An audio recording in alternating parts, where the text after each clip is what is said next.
We was on for 2 weeks. We normally at 42,000. Yeah, the after our talk, the minute lead up talk. All right, people. We want to say welcome back, and a blessed good evening to everyone. Guys, y'all can copy the link. As usual, we just want to take a couple of seconds to copy some links, share some feed with some people that are waiting on us. But we are happy to be back with you on the DeBrief TV show. We haven't been with you for the last 2 weeks. So we do apologize for that, but we were out because of work and other stuff that were beyond our control. But we are back, and we'll be doing a couple more episodes before we close off for the Christmas break. But we ask that you share the link, share the show, and so just give me a second so I can share with other persons. We have an exciting panel today. We got some new faces back in the place, so that's going to be awesome today to have a good conversation. If there's any technical difficulties, let us know if you're experiencing any technical difficulties with us at all. Anybody with us and hearing us or seeing us, but I just want to share quickly with some groups that are waiting for us. So it is a norm, so don't think that there's anything new. There's a norm we're sharing with a lot of people that are waiting to see the show itself. But we hope that in the time that we've missed you, that you had a good time, and everybody in your family are safe. You're following all the protocols as it relates to COVID-19, and that as well, if you are out there and you've lost your job, I hope and pray that you do get something. If you're going through hardship, we pray that you get out of it fast, because we know how things are. I personally do know how things are out there with people, but nevertheless, we have life. We want to thank God for that. So just about 2 seconds and we will be starting.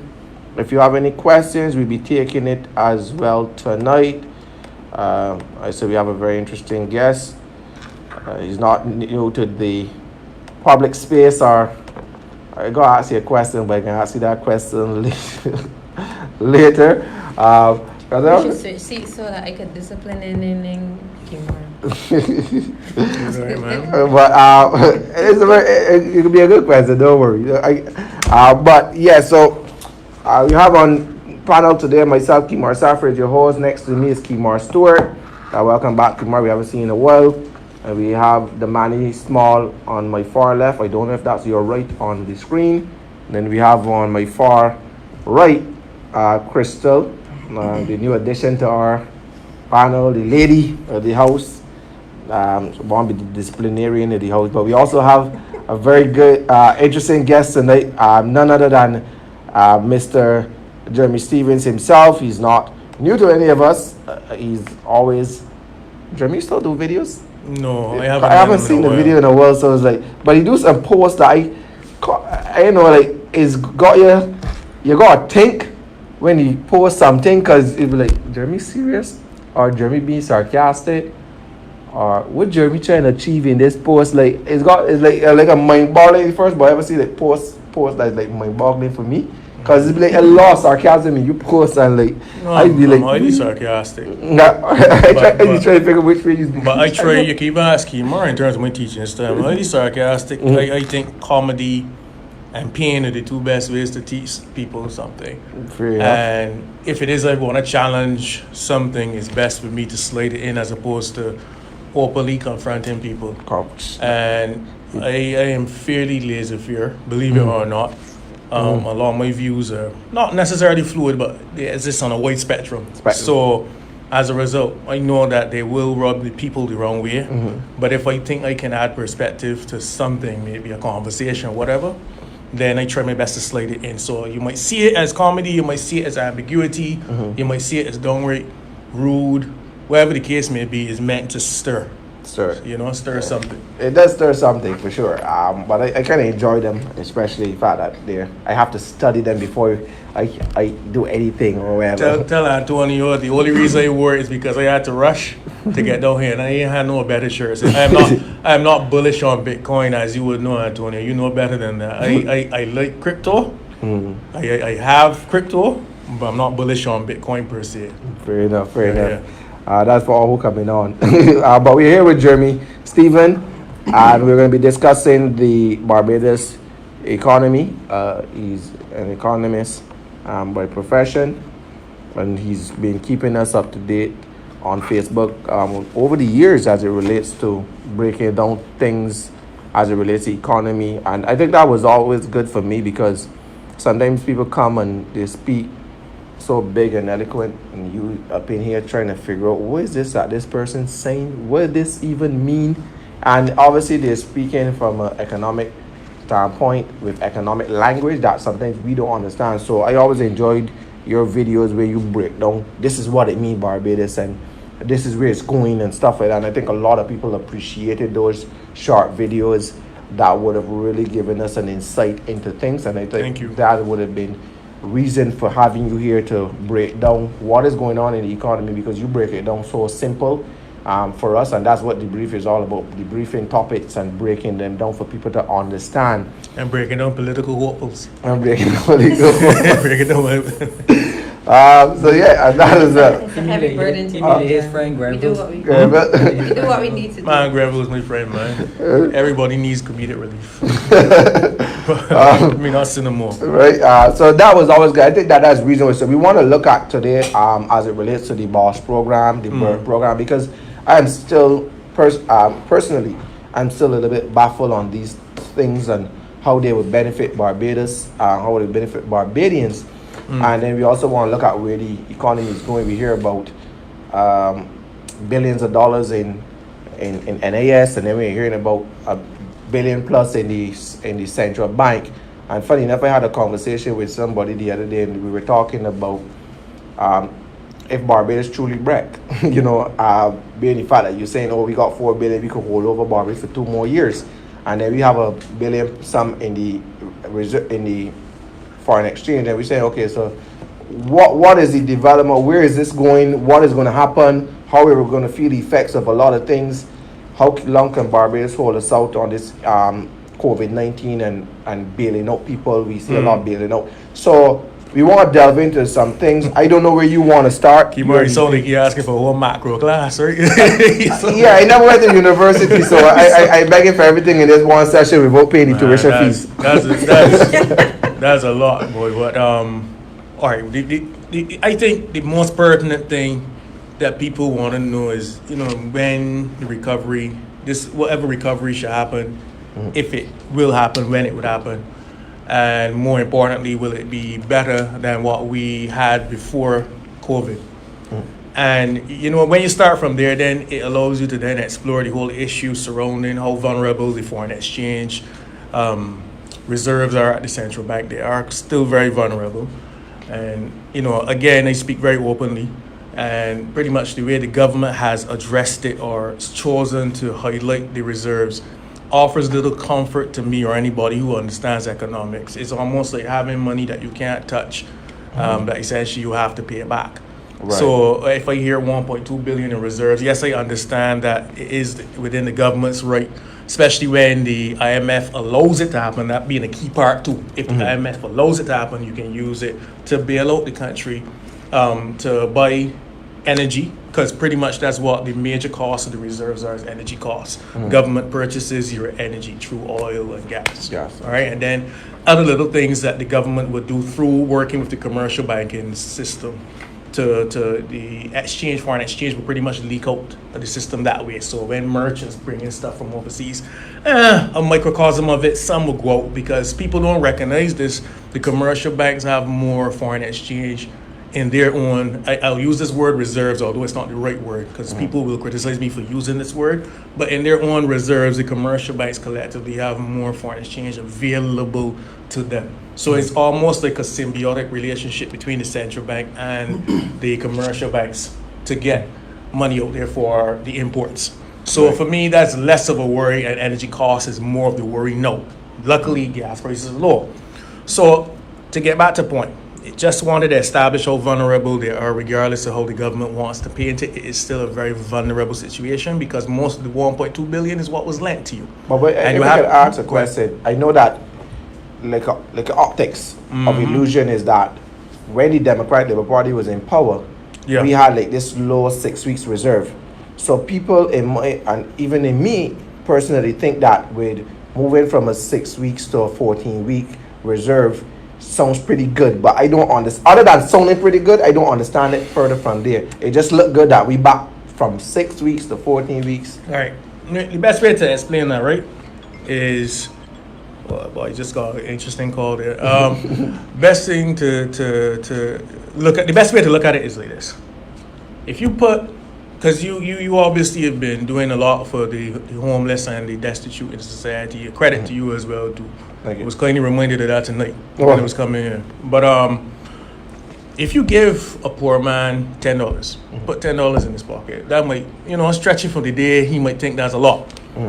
Think of that as his own reserves, versus a man like Carl Williams, for instance. And this is just an example. I ain't want nobody to get sued. And you get Carl 10, that means nothing to him. But probably give Carl a few million or 500 million, and that might pretty much give him the same level of satisfaction. So the reason I said that is to say this. Different countries have different levels of reserves in terms of weeks that make them comfortable in terms of the amount of space that they can have to satisfy their own demand for gas, for energy, for imports. So Barbados for the last, I don't want to lie, since I was in school, so 15 years or so, survive somewhat between, with 12 to about 21 weeks. But Trinidad and Tobago goes into a panic when they go below 30. And the reason they have so much reserves is simply because they're oil producing nation and gas producing nation, and they sell what they have in US dollars. The government collects a royalty from BAP and them in US dollars. So don't get too caught up with the reserves. Get caught up about the direction and where they're going. Right. But internationally, once you start dropping, anybody starts dropping around 6 weeks, that's very worrisome. 6 weeks, 3 to 6 weeks is panic mode as far as anybody's concerned, academically or historically, right? So I would tell people, don't get too caught up with reserves. Get caught up with where they're going. So like the key to Kimara is around this time, November traditionally to about April, you want to see that those reserves grow. And that's when the tourists come in, these commercial banks have more US than they may need. At the point in time, they sell the access to the central bank. That's how the reserves grow. Question. Go ahead, You just Dominic. mentioned about the 6 weeks. Is it in a way whereas if it is that you have 6 weeks in reserves and you need to spend cash in the next couple of weeks, you basically have 6 weeks to then try and earn X amount of money because you know that X Y is spending in the next couple of weeks? Look, it's 6 weeks before your savings. Like, look, the basic way to look at reserves is that if the economy had to shut down today, which basically was the case during the pandemic, right? March, Right. And you had to continue importing energy, food, whatever you need at the same level you did before, you had 6 weeks before everything was gone from the central bank. right. Doesn't mean the commercial banks don't have. It's just that the government itself, and knowing the central bank's role as a lender of last resort, pretty much they're expected to handle any collapse or possible collapse in the economy from what you would call the monetary side, government versus the central bank, and they work together. With those 6 weeks that I had before, with the government at the time printing money, how does that affect the whole situation? It And what is increases- printing money as well? Because that was key Well, for me. it's, I don't even know. the best way to look at it is that you're creating more spending, you're creating more the ability for the average person. This might sound bad, but this is what it is, to spend on goods and services than they would if the central bank did not intervene in the market. So the way you print is when the central bank says, we are the monetary authority, we are responsible for the amount of money circulating. Let's not think of money as physical cash or whatever, but dollar signs on a computer, digits on a computer as well. And the way we want to increase that or put more out there, there's a number of ways, but the way that we relate to printing money is buying government debt. So the government can create any amount of debt it wants. I mean, we got a debt ceiling in Barbados, but outside of the legal right to have a debt ceiling through which the government can't borrow more, the government could always raise it. It just comes down to parliamentary vote. And that ceiling was adjusted subsequently last year. Jesus, it was adjusted twice, I remember, during the debt. 70? I don't remember. I never fixed them. Yeah. No. The debt ceiling in terms of government. But I asked, you mean in terms of printing money? Yeah. Or just debt overall? Well, what he's speaking about, in terms of printing money, yes. In terms of printing money, we can't print anything over 10%. No. Right, that's the limit. But- No, but that wasn't by debt ceiling. The debt. I just. Alright, go ahead. On a point of order, go ahead. And he was saying something, so I just wanted to clarify. So it was different But I before? understand what you were saying. Go ahead. But for his clarity, you're speaking about printing money from the central bank. Right, it was more before? I don't think that there was a limit. Before? Before. Okay. No, it wasn't. Right. Right. So So then basically what he's saying speaking that it was about. brought down to 7, and to carry it back up, you have to get parliamentary approval. Right. And what I was talking about is something different. No, I understand. Thank you. So the government itself had a ceiling on how much debt, public debt, it could take up at any given time, from what I understand. And just like with the Americas, you would have to seek parliamentary approval to raise that. And the reason you have that check and balance is so that a government can't borrow all willy-nilly. So you borrow up to a certain amount, then you obviously have to raise that limit. So that will happen twice, So but So we get tomorrow and you said we're printing $250 million. How does that affect our economy? Right, but not in a negative sense. right. So, but you just remember, I said that the government takes on more debt. And that's the Right. way Also, the central bank pushes it. That will be paid back. Number one, and how do you pay back debt? Through taxation in an economy that's flagging. So it indelibly always leads to a raise in taxes down the line. Right, that's one of the principal issues that you would have had with that, and the foreign exchange shortage. So you could, in the long term, have issues in terms of supply, but that's normally something that's a bit way off. You are looking more at government's willingness to probably tax people, number one. Number two, or secondarily, would be just the availability of foreign exchange down the line, because you are allowing people up front, and that being at the time unfairly, but yet fairly, government workers and government to continue purchasing stuff, people being paid on time, yes, thankfully, and they go and they bring in stuff, import, they consume energy at the same level as they did before, and then government on its own is buying stuff from overseas, bringing in stuff for construction projects, whatever the case may be. So- That burns up foreign So exchange was the long term. information shared in terms of how much we would have printed over the past couple of years? How That much was easy to- How much was it? Central bank report. That was in central bank report. Honestly, I didn't keep that number in there, you know. Okay. But it's there. It is there. It is there. I just don't remember the exact number. But the problem that you don't look at how much necessarily is printed. That's cumulative. That can grow indefinitely. What you worry about is the public debt number that you get, and the debt to GDP number. You see, even when I had left university, the whole idea of somebody talking about debt to GDP used to confuse me until I recognized it was just a case of ensuring that it is easy to compare debt to what the country is producing to pay off that debt. GDP being, the activity, a number, or at least a total sum of activity in a given time period, maybe a year, a quarter. And you got this debt. So, the greater that public debt grows over the GDP, if you remember your fractions from school, it says over time, if you want to bring down that ratio, you got to have more economic activity. But the problem is, you want to say something going on, Yeah, I Kimar? want to add Go ahead. another context to what you were saying. When you borrow debt, there is the interest payment aspect of it. Right. So And that's before the program, Barbados had an issue where a chunk of its earnings were going into paying interest payments. So we went through the debt restructuring, and then the interest payments came down, which gave the government what they refer to now as the physical space. So in terms of, you jet to it's in here, no, man. I say physical.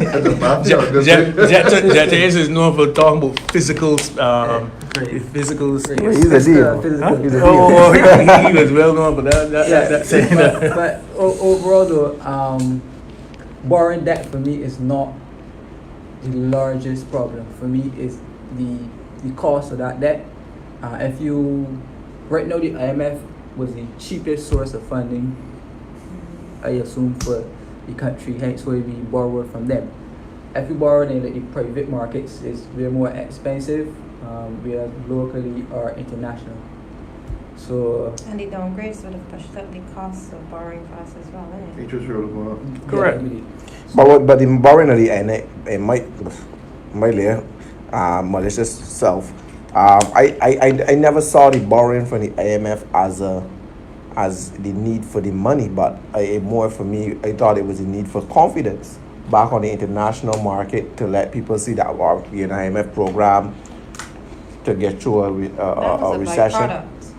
That was a byproduct. Depends on the focus of the Because the government. money was so small in the first place. But then, in terms of confidence now, I think that one of the challenges that we have is that in one view, there's this confidence that we've borrowed this money, we've shored up our reserves, and we have this fiscal space. But then the other side of it is that the confidence should be translating to capital worth and economic activity, which people are saying they're not necessarily seeing to the extent that we would then be able to, as you say, build up that bottom part of the fraction and be able to pay back that debt. Yeah, you see, but everybody knows, and this is one time I would give, not one time, but publicly would admit that Clay Maskell had it right. When he wanted to focus, this was part of that campaign during election times, where he wanted to focus on capital works projects, and capital works projects as a way to kickstart the economy. Capital works projects are simply there to kickstart; they don't sustain. You don't sustain growth through capital works projects. You do not. It's a one-off. Yeah, but pretty much, and you. But it has a multiplier effect.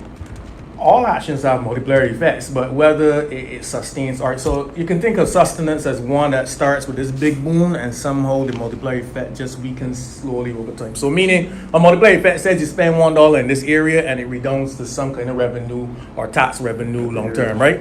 So the problem with construction projects, you build a road, you can only collect road tax off of that. So there's a small return if it is you're looking at return on investment. If you're a developmental government, you don't worry about that.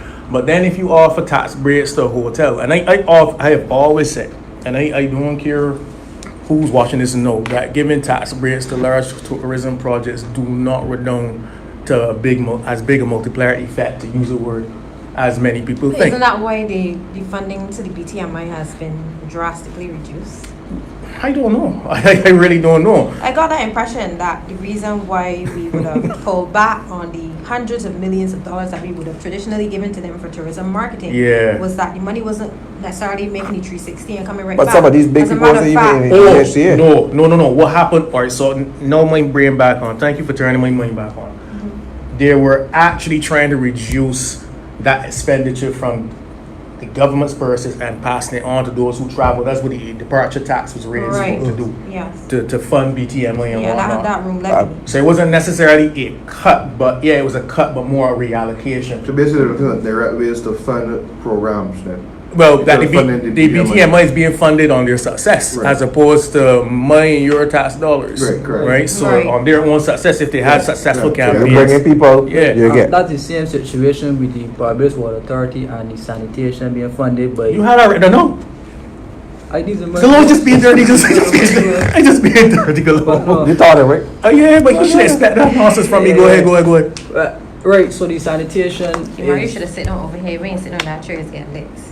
That easy. I got some. Let's make sure here. Man, you ain't got no licks, man. Not for That's me. a cocktail chair. My behavior. My old man called me twice tonight, which means I'm being viewed. And therefore need to behave myself. Oh, Yeah, we but got yeah. 100 views, so. Yeah. But the sanitation and the water authority. The water authority is being funded by the levy and the sanitation. The level Correct. sewage, Sewage we tax. start. Sewage tax, sorry, Right? levy. What that says is good in terms of taking it off government books. My problem is it does not show up in the consolidated fund, so therefore there's a lack of transparency in that regard. It doesn't, It doesn't. Jeremy? It's not in the estimates either. The collected amount. Yeah. Why would it not show up in the consolidated fund? I don't know, but it's not there. You could check it out. No, he's not lying. It wouldn't, because it's not passed through central government. Yeah. You're allowing but that's an accounting issue. So you're allowing the state-owned enterprises to basically manage their own finances without having to pool it back in the consolidated fund. The only real effect or negative effect of that, right, Kimar, is that it affects the government's ability to borrow long term, central government's ability to borrow long term. In other words, imagine I had the money as, I don't know, a friend I used to tell him, go and collect my money for me, or he was my employee, go and collect my money for me. And he brings back all of my money and I pay the money. My money can go in my bank account. Or I can tell the money, collect my money for me. You can put the money on your account and you can collect the interest and that will be your own payment. It eases up my own pocket in terms of me having to pay him some cut. But in actual fact, if the bank was looking at my own finances, the bank would say, well, we can't see that your money has been coming in any longer. So that's pretty much the only effect.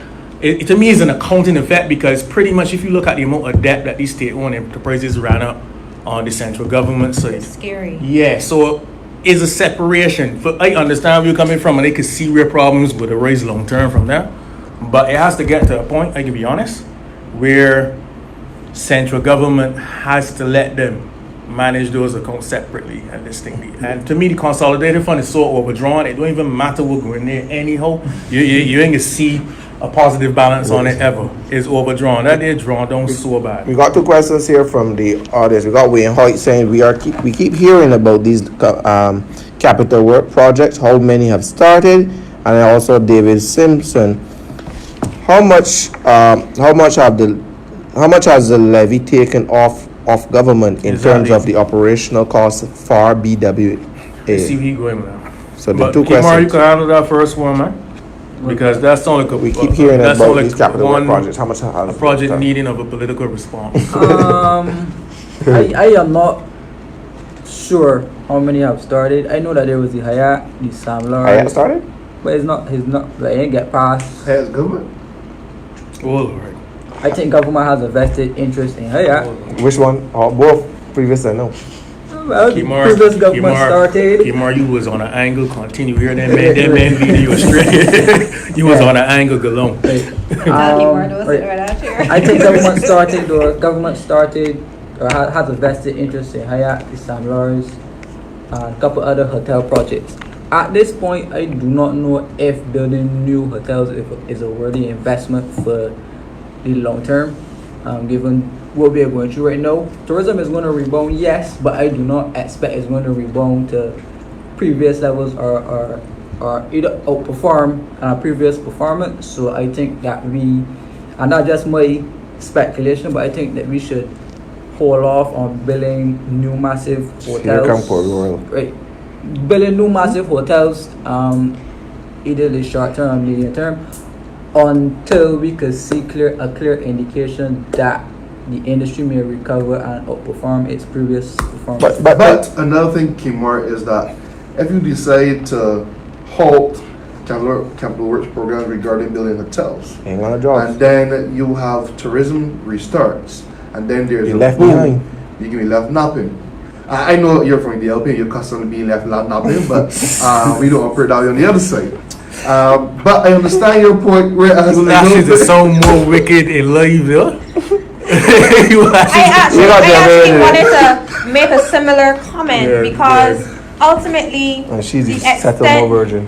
yeah, I'm more I psyched listen. at Delhi than I listen. man. I honestly think that the supposition that tourism, because it has proven to not be insulated by something like COVID, will not necessarily net us maybe the type of growth that we would want is an assumption. It's just that because from a strategic perspective, there are many different chess moves that can be implemented, and we've seen things like the welcome stamp that have shown some measure of creative thinking to resuscitate the tourism sector. So using existing information and existing strategies, perhaps it is fair to say that, but if we are creative enough with the way how we approach resuscitating the sector, there is a possibility that we may end up with a situation where we have too much growth. But I think that we have enough room space. Before you make your point, Corey said it right, and I was just about to say to his guest, but Kimar, you can't wait until tourism rebound to start, because some hotels take 2 to 3 years to build, which is correct, because if the people are speculating between COVID and vaccine coming out now by 2021, half a year in 2021, probably the 8th month, you can have a rebound. Just add though, before you reply to, I went to a hotel today, And when in talking to the hotel, they said that they were at 25% capacity occupancy, which is not bad, especially. How many of them is people quarantined? I didn't ask that particular question too, but what percentage is generating foreign exchange? That's what you No. The How much is quarantine. quarantined? Oh, how many are quarantined? but what the person said to me though is that and it's a very big hotel without calling the names, so they can keep the money in my pocket. I don't want to get sued. Oh, okay. So you taking bribes? Yeah, I actually thought that meant that he just cut a deal keep my with money in my Walmart pocket. and Keep my money in my pocket. The what they said to me though is that the hotel is actually looking at about 70% occupancy for the winter season, which is the Christmas season, but it's going to be based on locals vacation, and that to me, was a big That is thing. such a touchy issue. I mean, not to take us too far on a Nah, that's very tangent much on a and tangent. away from the economic discussion, which that's I'm very thoroughly much, yeah. enjoying. I really feel like this whole notion of hotels depending on staycations is almost an insult to Barbadians who have experienced Racism. classism.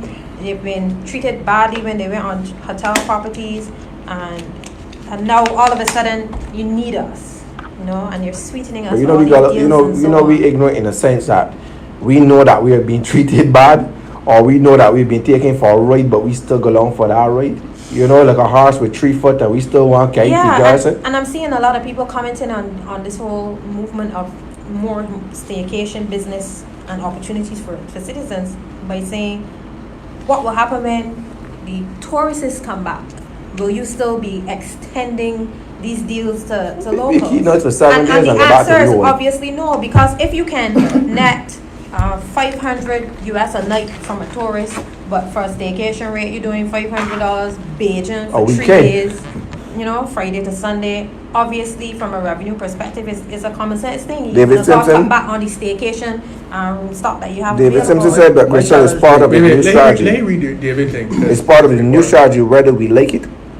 Whether we like it, and some properties doing quite well. I can agree. Alright, That's let me add Which my is good to know, but perspective. I just wanted to make that point. The tourism, I would say the quality of our tourism product as compared to our fellow islanders like St. Lucia and Jamaica, they're doing quite well in tourism, diversifying what they have to offer, yada yada yada. Barbados is now at the point where I believe that tourism is a mature industry. I have a challenge where we focus only on seeing a hotel building go up, and we say hullabaloo. The hotels or the building of hotels comes with concessions and many grants. Hotels leak foreign exchange. Or keep it overseas. That too. That's legal. Same thing. So they also bringing expats from over and abroad at the highest levels of management, and realistically we have a lot of issues to fix and manage in tourism. So I am looking at it from the point where we not do traditional stuff, hoping that gets us out of the situation. So when I say I don't necessarily want to see that many new hotels being built, I am looking at it from a perspective where we don't need new hotels to increase room occupancy, right? So when the hotels get full, then there's the option of Airbnb and allowing Barbadians to build homes to offer room space. So if it's a situation where the government needs room space, I don't think you need another hotel. All you need to do is offer residents some type of tax or tax break or what's not to renovate and improve their properties to include room space. So for me, a new hotel. To be fair, we've been having that discussion about home accommodation since the World Cup cricket in 2007, was it? Yeah. So from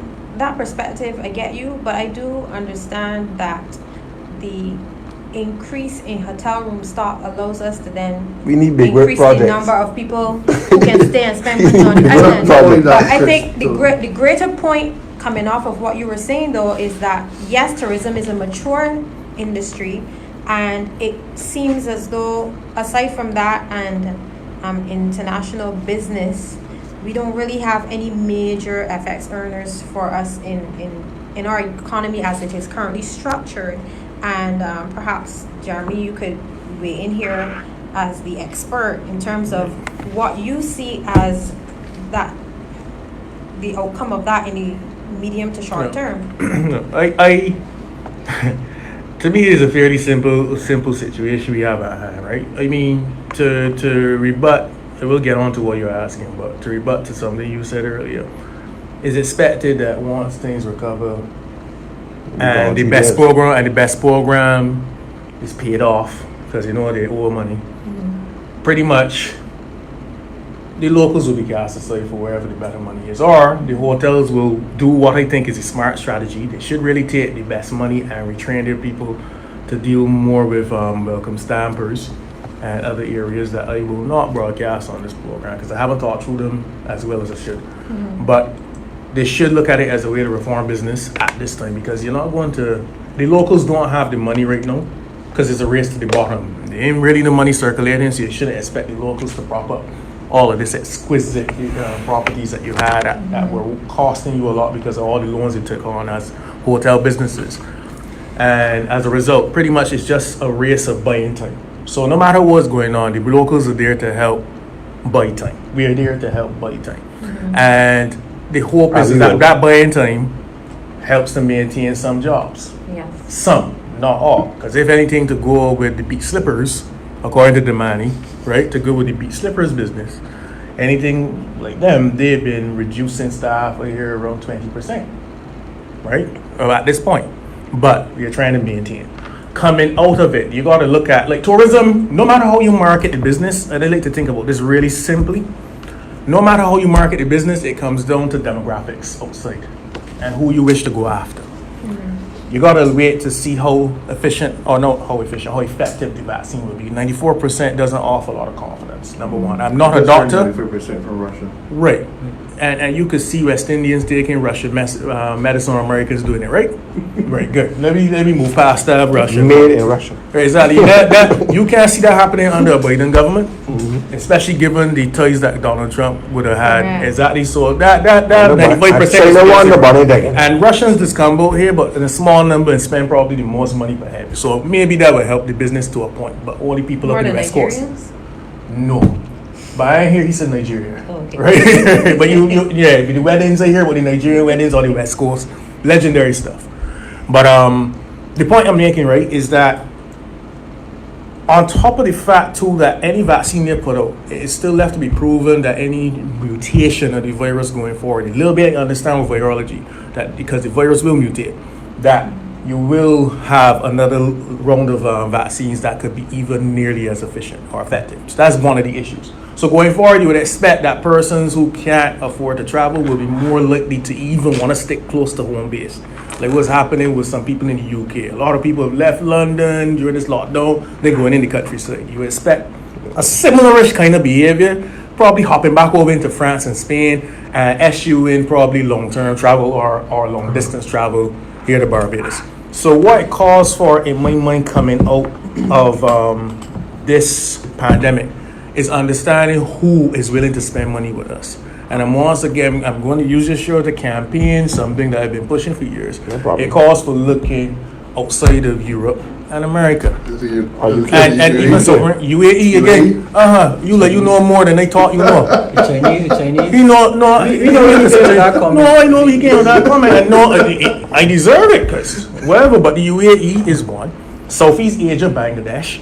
You got a lot of because the world is more than just the Caribbean and the United States and Europe. Asia roaring again, coming out of this thing. They are roaring.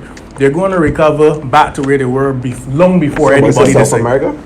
South America as well, but there's going to be a principal problem. So, Right, so I just want to add here basically on what you were saying now in terms of those other countries that we don't necessarily see as and Africa, you forgot our product, our tourism product going to them, is that, for example, we're building a hotel, and let's say we go and look at hotel, a popular one in Mandarin Oriental, that's one in Asia, a popular hotel. Now we're gonna bring Mandarin Oriental in Barbados. Who are they gonna market to? They're gonna market to the Asian market, which they will then bring their tourists over to Barbados that won't necessarily come to go and stay in Hilton or go and stay in a Marriott. Yeah, So but therefore, I if get you don't have that brand, I get where you're coming from. they're not going to come here.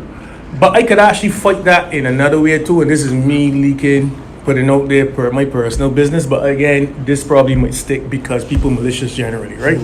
So my first You heard it right girlfriend. here, folks. No. That's big news on this show. My first girlfriend You heard it.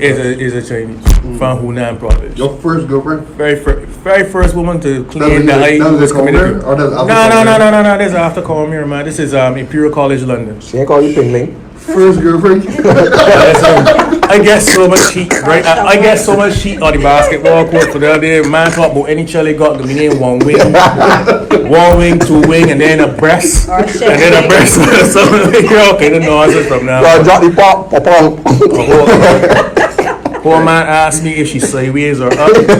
If you know what we're talking about, Right, but so you're saying- no, I get all kind of ribbon for that, but no, but Right. but On the you- top though, just as an aside, I Yeah. think that Chinese/African people, in terms of their genetic makeup, are some of the most beautiful people. you know how to tell Like, me? I think Tessan is a mix. All right, back up. You know how to tell me? You don't I just care. had to say that to soften the racist tone of what we I were get it, saying. you know, but that just can't be back to the first thing you see, she front the back. No, listen, she fooled me, boy. She had it. I thought the body was black. Japanese. No, serious. I walk into a hallway and the girl that looked black to me said, "No," like she had it curly hair, so it was like she gotta be Latina. When they see, she turned her eyes. But anyways, point being, right?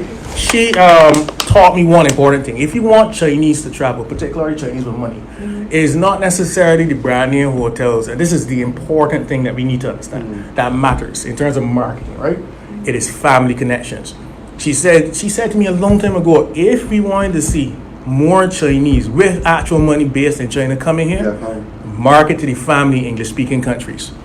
St. Lucia did that. If you a few years ago was going down into Rodney Bay, but they'd wash away with Chinese, you know.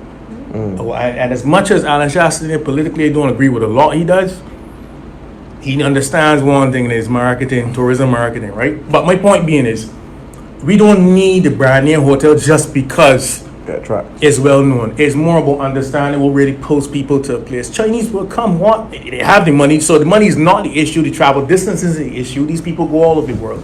It is about what else brings them here. And part is language to a small extent. Second is gambling. Oh my God, to believe in gambling. And then third, and horse racing, to believe in gambling. If we had to legalize gambling about here, right? And especially putting it on ships offshore, the amount of people that would come out here from China, You just saw, I don't know if you saw the video on Facebook, well, it's been circulating now. Trinidad, where the guy was complaining about the Chinese have a bar, but they had this whole, all the cases stacked up. I had a lot of slot machines in the bar, but they were operating. Well, so it's somewhat illegal, so the person in the video was saying, but it attracted people gambling and stuff like that. Listen, that's one thing my ex-father-in-law would love to do, boy. Gamble. The only body he didn't want to gamble is his daughter. Right? But my point, especially around me. but the point being, right? I just think that we can't use broad-based attacks in tourism. We know the sun, sea, and sand thing. We know what attracts the Brits. I think the money that the BTMI should take should really go into truthfully understanding what pulls people there. You can't pull these Chinese with fancy signs.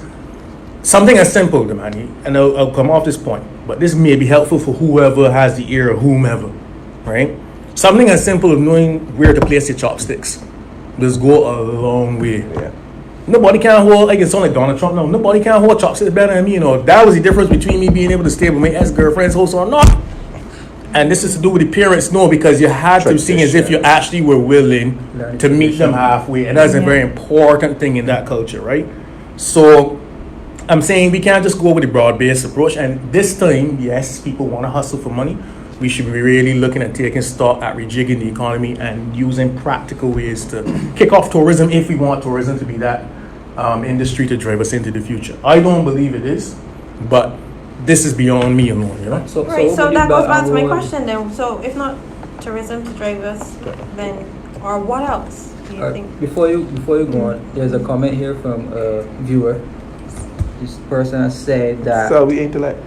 Or the person said that outside of tourism, there's the international business sector, which is taking a hit, but could be properly positioned to be key again. And they said we could start by sorting out corporate affairs.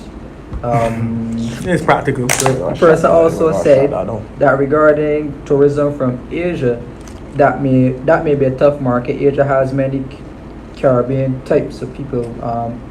Has many what? It has Asia? many types. You mean like Bali and them places? Indonesia. Yeah, in Bali and them places different. Which is cheaper. They don't travel. That's why trying to tell people it is not about price. The Chinese man that could afford to travel, price is not an option. You understand that the most millionaires in the world reside in China. Yeah. Like As a matter of they fact, ain't about money. Dynasties. It ain't about money, no, you know. Yeah. For them, a lot of Chinese people have gotten into like serious money because of like app development and stuff like Not only that, making And stuff, manufacturing. I actually watched a documentary recently where a lot of people in Europe are losing their homes because Chinese investment managers are advising them to buy up a lot of the blocks of apartments in Europe, and then they're refurbishing them and sending the rent sky high. But the reality is that some of these companies, some of these Chinese families, business owners, individuals have so much money, like they just don't know But what aren't to people do with it. afraid of Chinese? I mean, I saw Jamaica, where they said Chinese come in, they that's a different situation. mass You bring produce themselves in the country, they take over.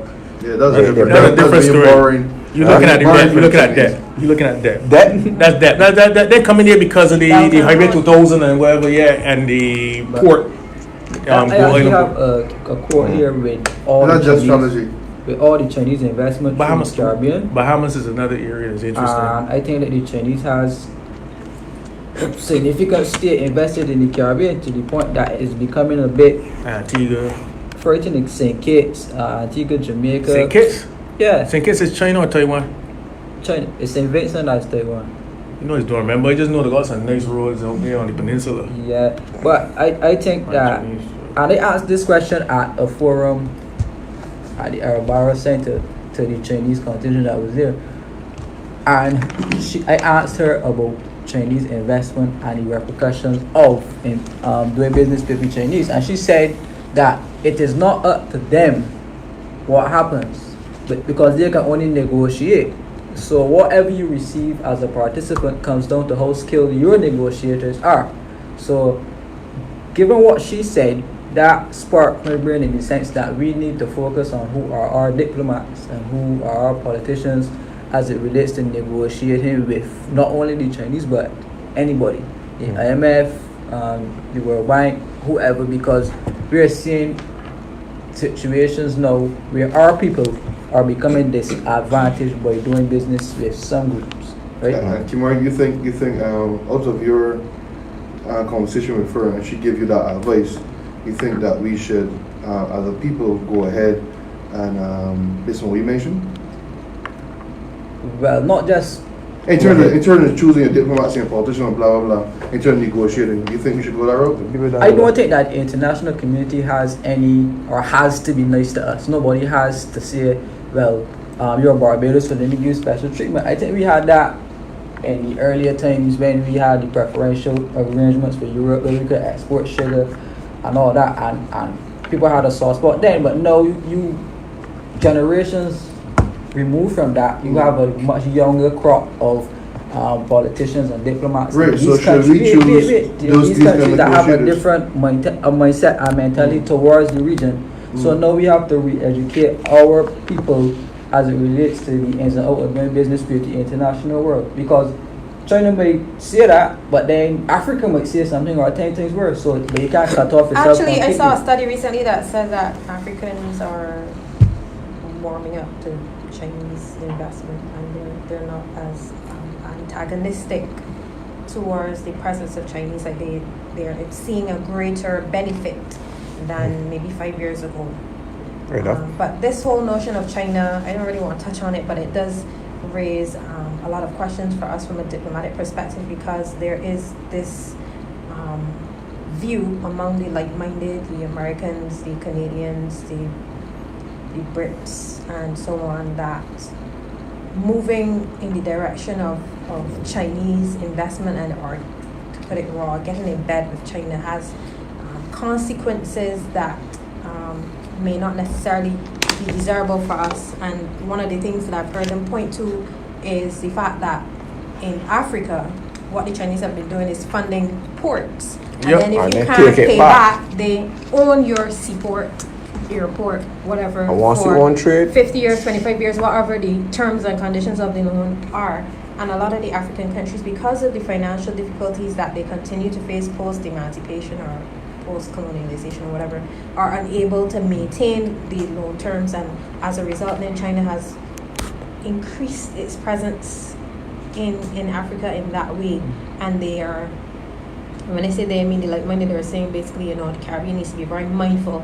But on the flip side, you also have to look at the fact that because of things like the way how the EU has taken a stance towards us, the OECD, and the extent to which our debt to GDP ratio is used to then determine whether we can access aid and funding and benefits and so on, it really then just forces us into a corner in terms of how can we, as developing countries, ever reach development if we are being told you should be at a stage now where you shouldn't be coming to us for handouts.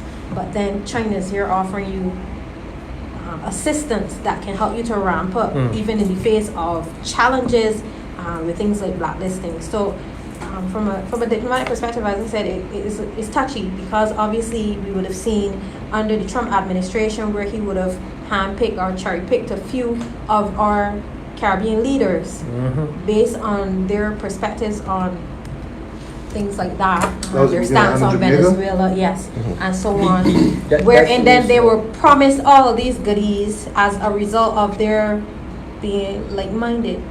I find it interesting the way how this government has treated to the Chinese, but I won't say any more on that except to say that it has diplomatic implications for us. before Jeremy go on, before we continue, I want to look at the two things, which is the three things actually: the NAS, the boss, and the BERT. So that persons that are viewing could understand that.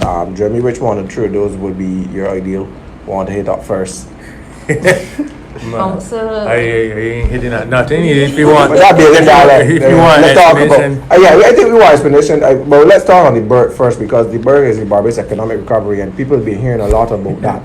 I know you've been silent a lot, so we gotta try to bring all this out to you now. I've been silent. I mean, in terms of your videos, sorry. Right, I mean, there was a drawing of the nation, some drawing there with me versus Greenwich, half glass, glass half empty and half full thing there with the worm. and a pill.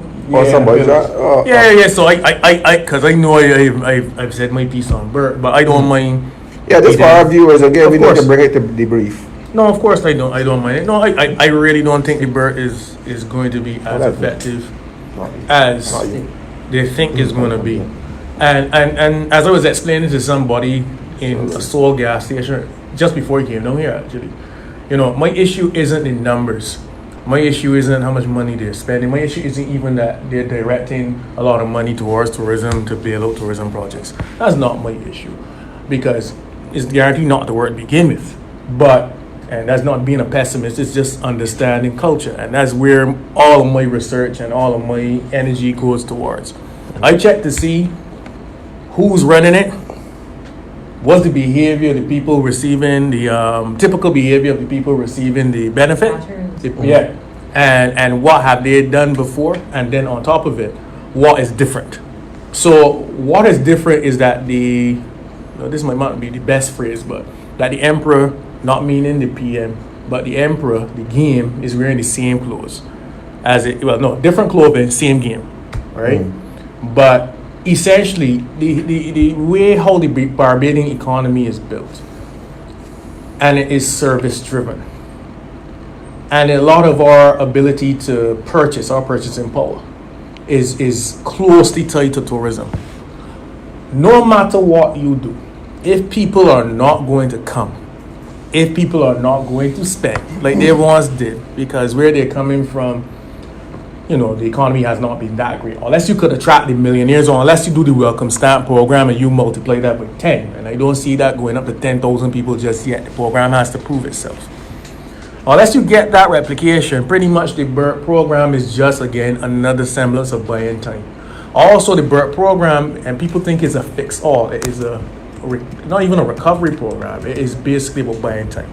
If you're addressing recovery, you have to address public debt, because you're going to have a rack up in public debt coming out of this, which then results indelibly in borrowing more from the IMF.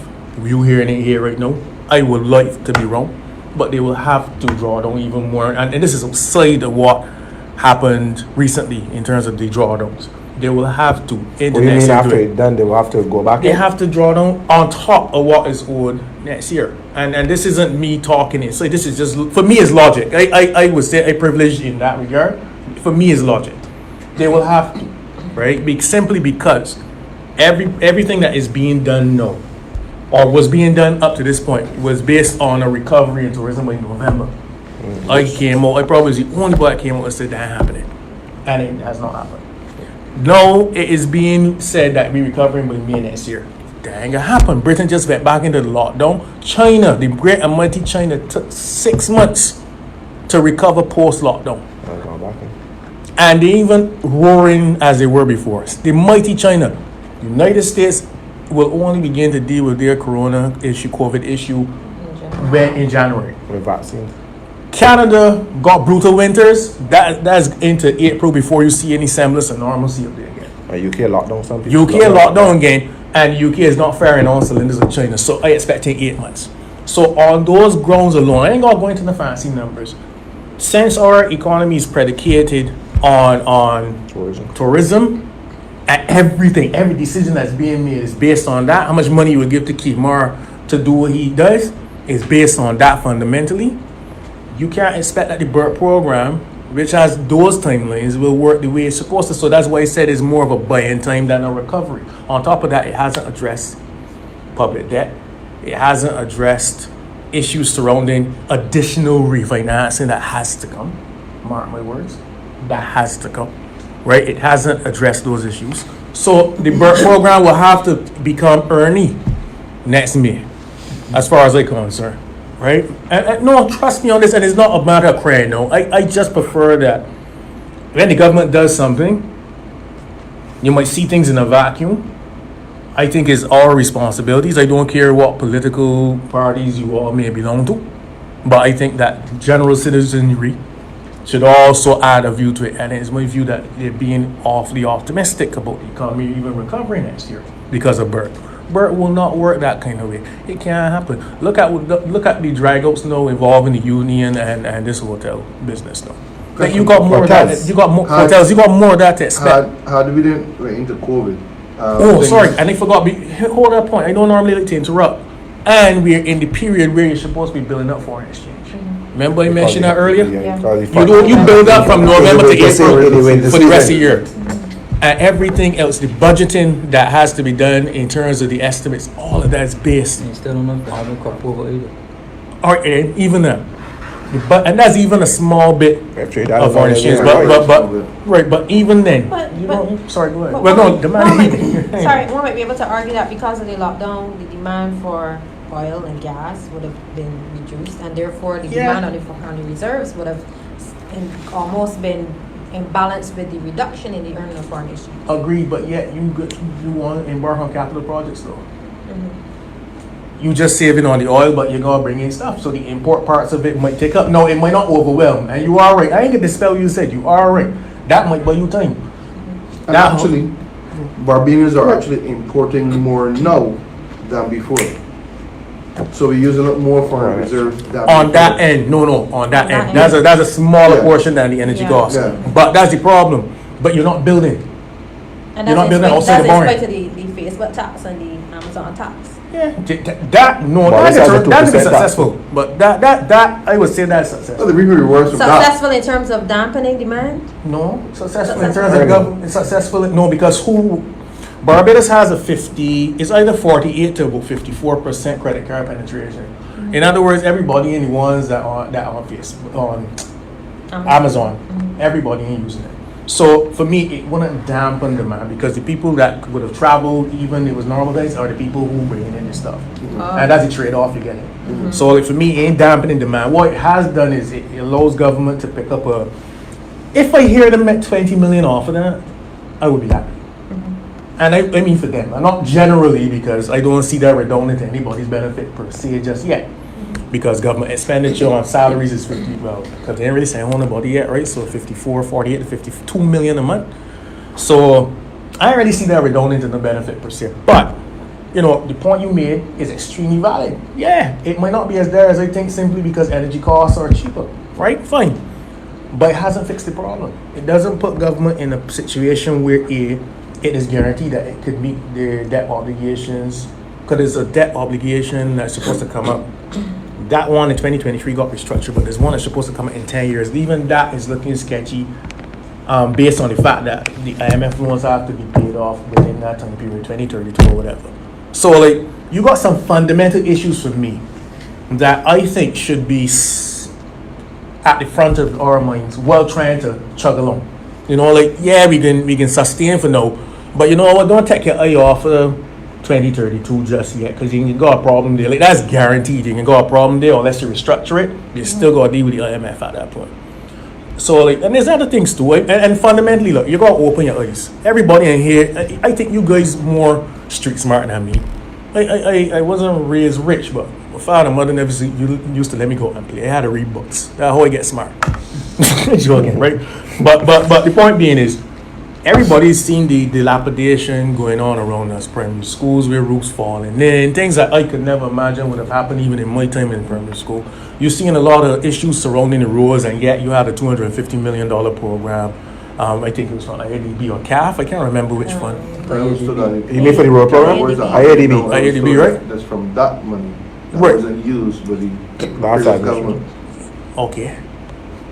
And then you had these heavy, but then you had these heavy rains, so you got that factor now that worse would, than the rain. exactly, that would actually worsen things. So you got these external factors that are going to worsen that sustenance that you're doing now. And I'm not trying to cry down the government at this point. It's speaking reality as it is. So that's why I don't feel BERT will be as effective, right, as they think it is. They will have to re-examine exactly what's the purpose of BERT going forward. Yeah. For me, BERT was based on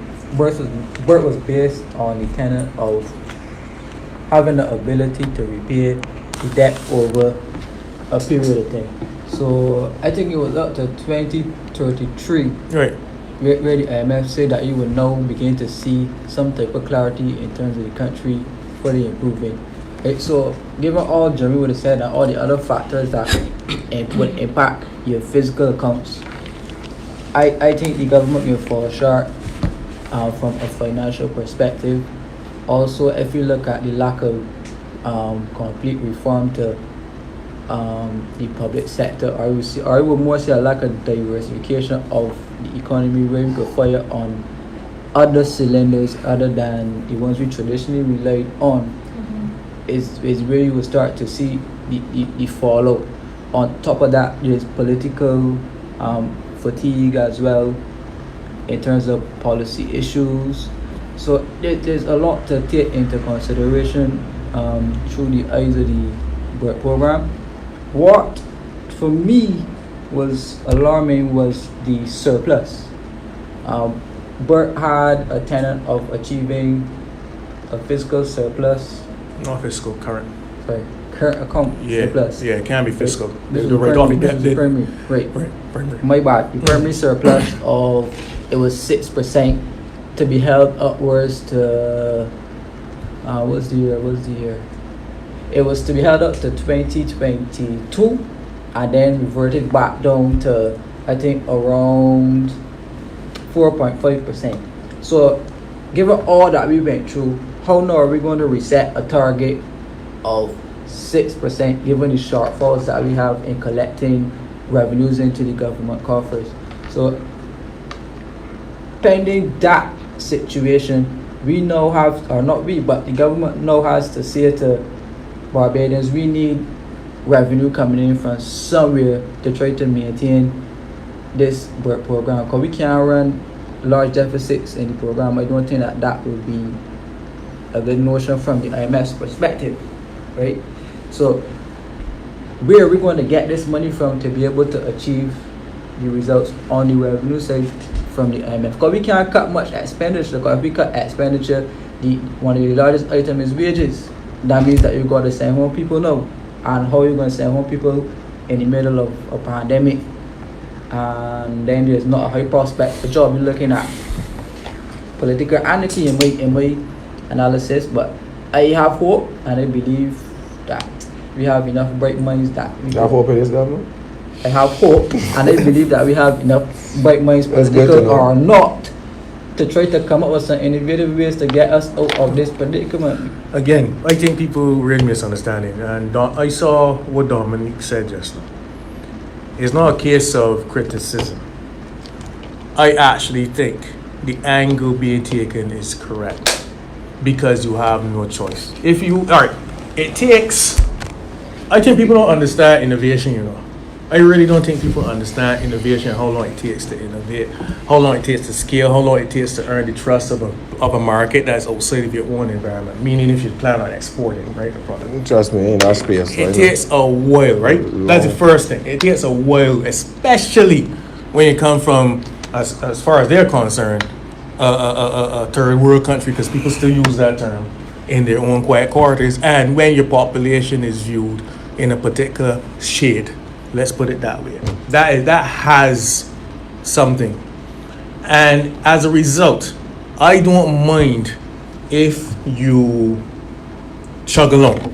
I don't mind the BERT program. I did not mind it a few years back. I did not like the debt restructuring, how the debt restructuring was done.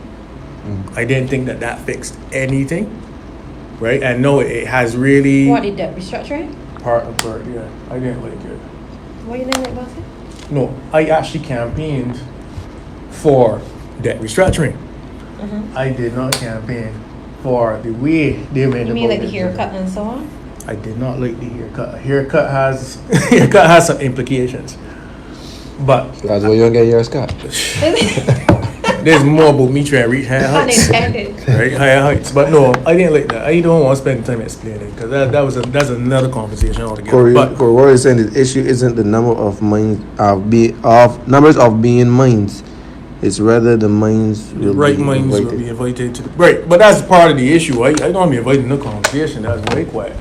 But the point being is, right, for me, sustenance is fine. I just think that the timelines need to be less about telling people, and this is my impression, everything is going to be all right or everything is better than you Everything is gonna think, be as opposed to we really. Yes, I know the government has also said we got to be in this together. I also think they are a little short on timelines. I think in terms of the innovation and the other solutions to sustain the economy should be maintained for now, have been out there several times over. I mean, shucks. I was one of the first people to talk about spending money on the port. The government has begun to do it. I've been one of the people that said they should have sold the airport a long time and had good management or private management and also use it for transshipment purposes. I believe personally that a transshipment industry is Barbados' biggest ticket to That's wealth. about geographical location. Distance between Panama and Barbados and London, let's say London or the Suez Canal in the Middle East, is shorter than Jamaica, which had their port redone with the Chinese, and Trinidad at the same China Harbor Engineering Company has been hunting now.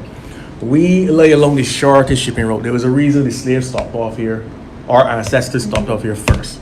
All right, we knew this ever since.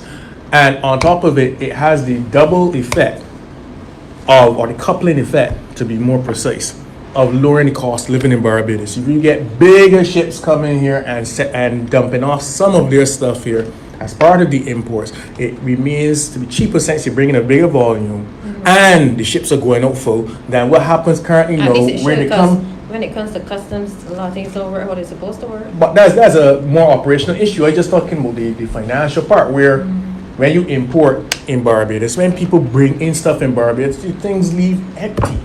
We don't export, so you pay for a round trip. Great. So therefore, that adds to the shipping cost of shipping here to already a small country. So like that's just one solution. And then there's people talking about medical marijuana. You know, and somebody asked that what question that earlier. has in terms of benefits, and tying that into health tourism, refocusing our tourism in light of what we had discussed earlier, new markets, new products, whatever the case may be. You know, there's also transshipment via air. Qatar, the Emirates. I don't know if you guys are aware, but since the hurricane 3 years ago in Puerto Rico, those guys have been dropping products off here from Italy, or sometimes refueling and going down into Colombia. Why can't that be exploited in some other way? I'm saying like there's several. There's solutions, several out there. I can't really speak to what those solutions are. Everybody out there has their expertise, and I'm thinking that everybody should be brought to the table to put that expertise together. But it's also the government's responsibility to be highly mindful of what those opportunities are and not rubbish it based on political allegiances, because that often happens in our small society. But has that been happening in the last 2.5 years? So? No. I'm not speaking of a certain party, because I can't attest for nobody. I'm saying, however, of my 36 years, that oftentimes has happened regardless of who is in government. But you see, I keep hearing, I'm seeing people posting here where they're talking about the right minds needs to be at the table, and oftentimes I find that is also the biggest challenge, that both governments, this and previous or whatever previous before that or whatever, has in some cases failed to always attract the right minds. And whenever it comes to fixing or have solutions, I don't ever want to see it as political, or I don't want to see because use the best body and somebody from the D has a good mind or somebody from the E has a good mind. It should be looked at as the right people. And I often find that the right people are sometimes left out of the room, where they can add valuable contribution to the betterment of society. I am not an engineer. Jesus. I could have win money yesterday. That's exactly what went through my head. Money. I saw, so I'm not an engineer, so but the thing is that I've been in a space where a lot of times when the social conversations of fixing the social problems within our country, that you're left out of a thing, especially when you serve a large constituency in terms of people that explain the problems to you, or the plights and all of that. You're not invited. And so, but they would invite somebody that never went on the ground and talked to Jack. Somebody that will go and do a statistic with 25 people and think that's a solution for the betterment of 2,000. So I think the right people, as people keep saying, needs to be brought. And I think lobbying around that needs to be. That's why, as advocates, when we see these things, we have to speak boldly against them, and it's not that you're trying to get yourself at the table, but you're fighting because you know your constituents and you know what their needs are, and lobbying against all of this rhetoric that you're trying to have this body because, quote unquote, that body got DR at the beginning of the name or whatever at the end of the name, and that is, it has people over here that are on the ground that should be in these conversations. So I'm just responding as it relates to people and right people being in the room. Jeremy is a person that not with vast knowledge in economics. I don't care if he says things against or for the government, but if he has the knowledge, that is what you need. Even if you. But Kimar, honestly, I think that some people might argue that if the right people are in the room by now, with all the people that are in the room, then it's not wrong, because so many people are in the room. I want to therefore jump onto something that Jeremy said earlier about innovation. And for me, innovation is something that's predicated on research and development. And one of the things that I came across in my campaigning during the last election was this notion of RD intensity. Sorry. General election, not the by-election. Which reminds me, we were supposed to talk about that. We didn't touch on it at all today. That conversation will just float over the Yeah, but in terms of research and development intensity, the countries in the world that register the most patents, the most trademarks, and so on, have a larger R&D intensity, meaning that the percentage of money that they spend on research and development per capita is a lot higher. So for me, it's not so much about having the right people in the room. In a small country, it's very easy to know who are the specialists in this particular area, to have your rubbing shoulder sessions and hear the ideas from different people. I think once you get in the room now, the type of information and data that you're able to access from a local business perspective, from a regional and international context, to be able to make decisions in terms of, for example, in the next 5 years, 10 years, this particular service or this particular device or this particular piece of technology will grow in demand by X%, and we need to therefore position our human resources and our natural resources and our negotiators, as we mentioned earlier, to be able to capitalize on this and build out this particular sector. To me, that's one of the things that's grossly lacking. And we have, even within the tourism sector, for example, I would have experienced firsthand how discrepancies between research put out by the BTMI versus the Statistical Service versus the Central Bank on the same tourism with the same ED cards cause a whole bunch of confusion in terms of being able to measure the impact of the sector. So it tells me that culturally, I don't even want to know, I just want to know that it fixed. But culturally, I think that at the end of the day, when it comes to making decisions, we have a good approach as it relates to the qualitative and ideation, but in terms of actual research and hard quantitative data to actually drive decision making, I think that's one of the areas that we fall down on compared to countries that have a lot of foreign exchange being generated through innovation. But I agree with you. There's nothing that I would rebut. I wanted to add to something you said. The primary issue for me isn't that there aren't enough people at the table. I like being home. I like doing my work. I like doing what I gotta do. I don't think it's a good use of my time going into a government minister's office and doing work for free. I will not be caught doing that. Right? I agree. Pay me. Even if it is that you buy me food. Well, no. Let me scratch your food. That's come too easy. And buy me food. Right, and buy food. Right. That's come too easy. So look, Pay me and feed me too. Because I always feed you. exactly, because and just kick you away after, right? Correct. Exactly. But the thing I worry about, if you look at most of the stalwart committees, and I call it stalwarts facetiously, they lack energy. Ideation makes no sense unless you can allow people who are supposed to execute. We know how hard it is to move a government officer, and it's not an indictment on the government officer coming up my mouth, but I know the system of government it's the standing orders that create that situation. Forces them to be slow. And accountability. So you need to be on them. Chain of command as well. Exactly. So you need to be on them. Don't me say pay me, feed me. Like on, I wouldn't. You gotta be on them. It makes no sense me sitting down in cabinet office, right, Kimar? Since you might be a future.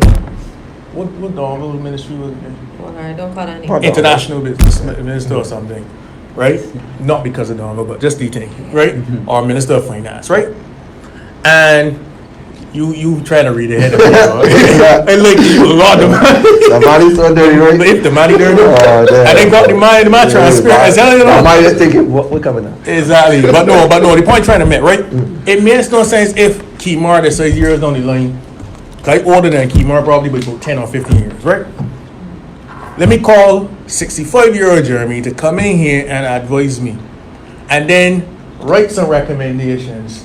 And where do they go? How are their actions? Does the system of government allow it to flow through?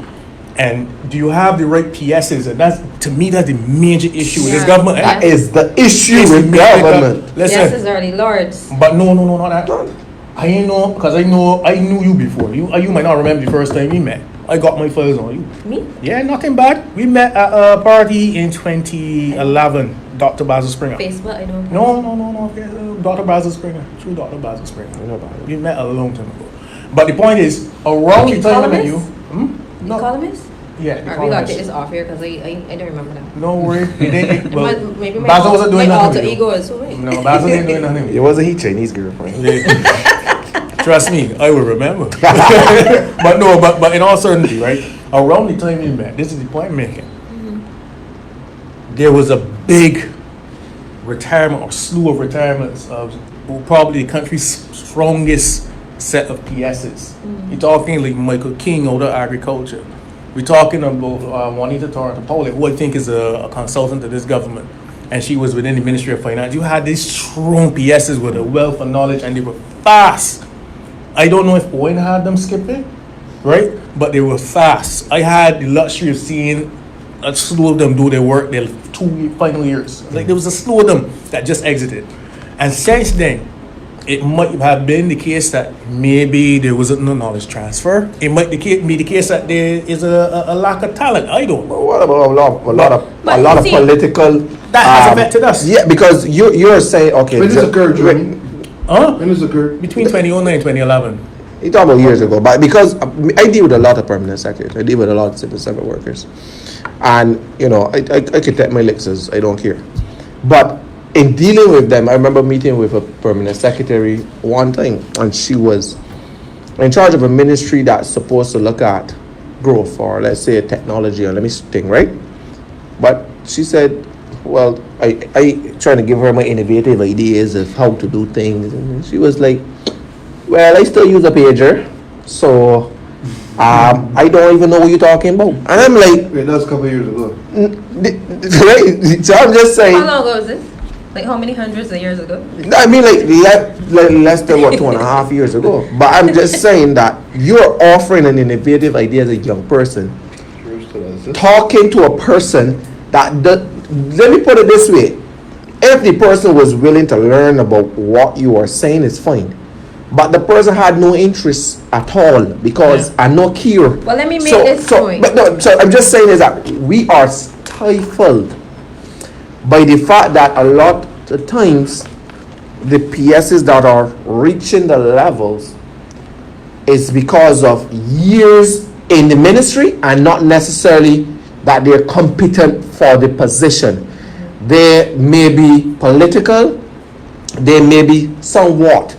And when it comes down to getting the work done, it is oftentimes stifled, not only at PS level, but at directors, at chief, at those levels, and it even stifle the young, not the young, the underlings that are working. You may say, look, to get paid, government, I do all my work to get the pay, to get Jeremy paid, but you go and look for a director.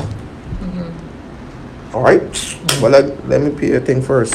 But you mapping it. You coming out. So Jeremy should be next, but it ain't so. But let me do it. And those things cause rift and wrath among the whole situation and affect the growth of anything. One time a minister told me, right? I'm not gonna say if it's this minister or that minister. Yeah, that's for a contract in government, and it was a small contract, and I got the contract. And I did the work, and I got paid 3 months later. I said to the minister, what it is that I can't be paid in a month? And but because in the same time I waited for the money, I was doing more work. But I said to the person, I can't do no more work because all the out-of-pocket money dying. The boy look at me and tell me, you see what you don't give small, you still don't give small businessman contract. That's what the minister told me. And I'm shocked by it because I out of pocket. That happened a week before he went cross with NASCO.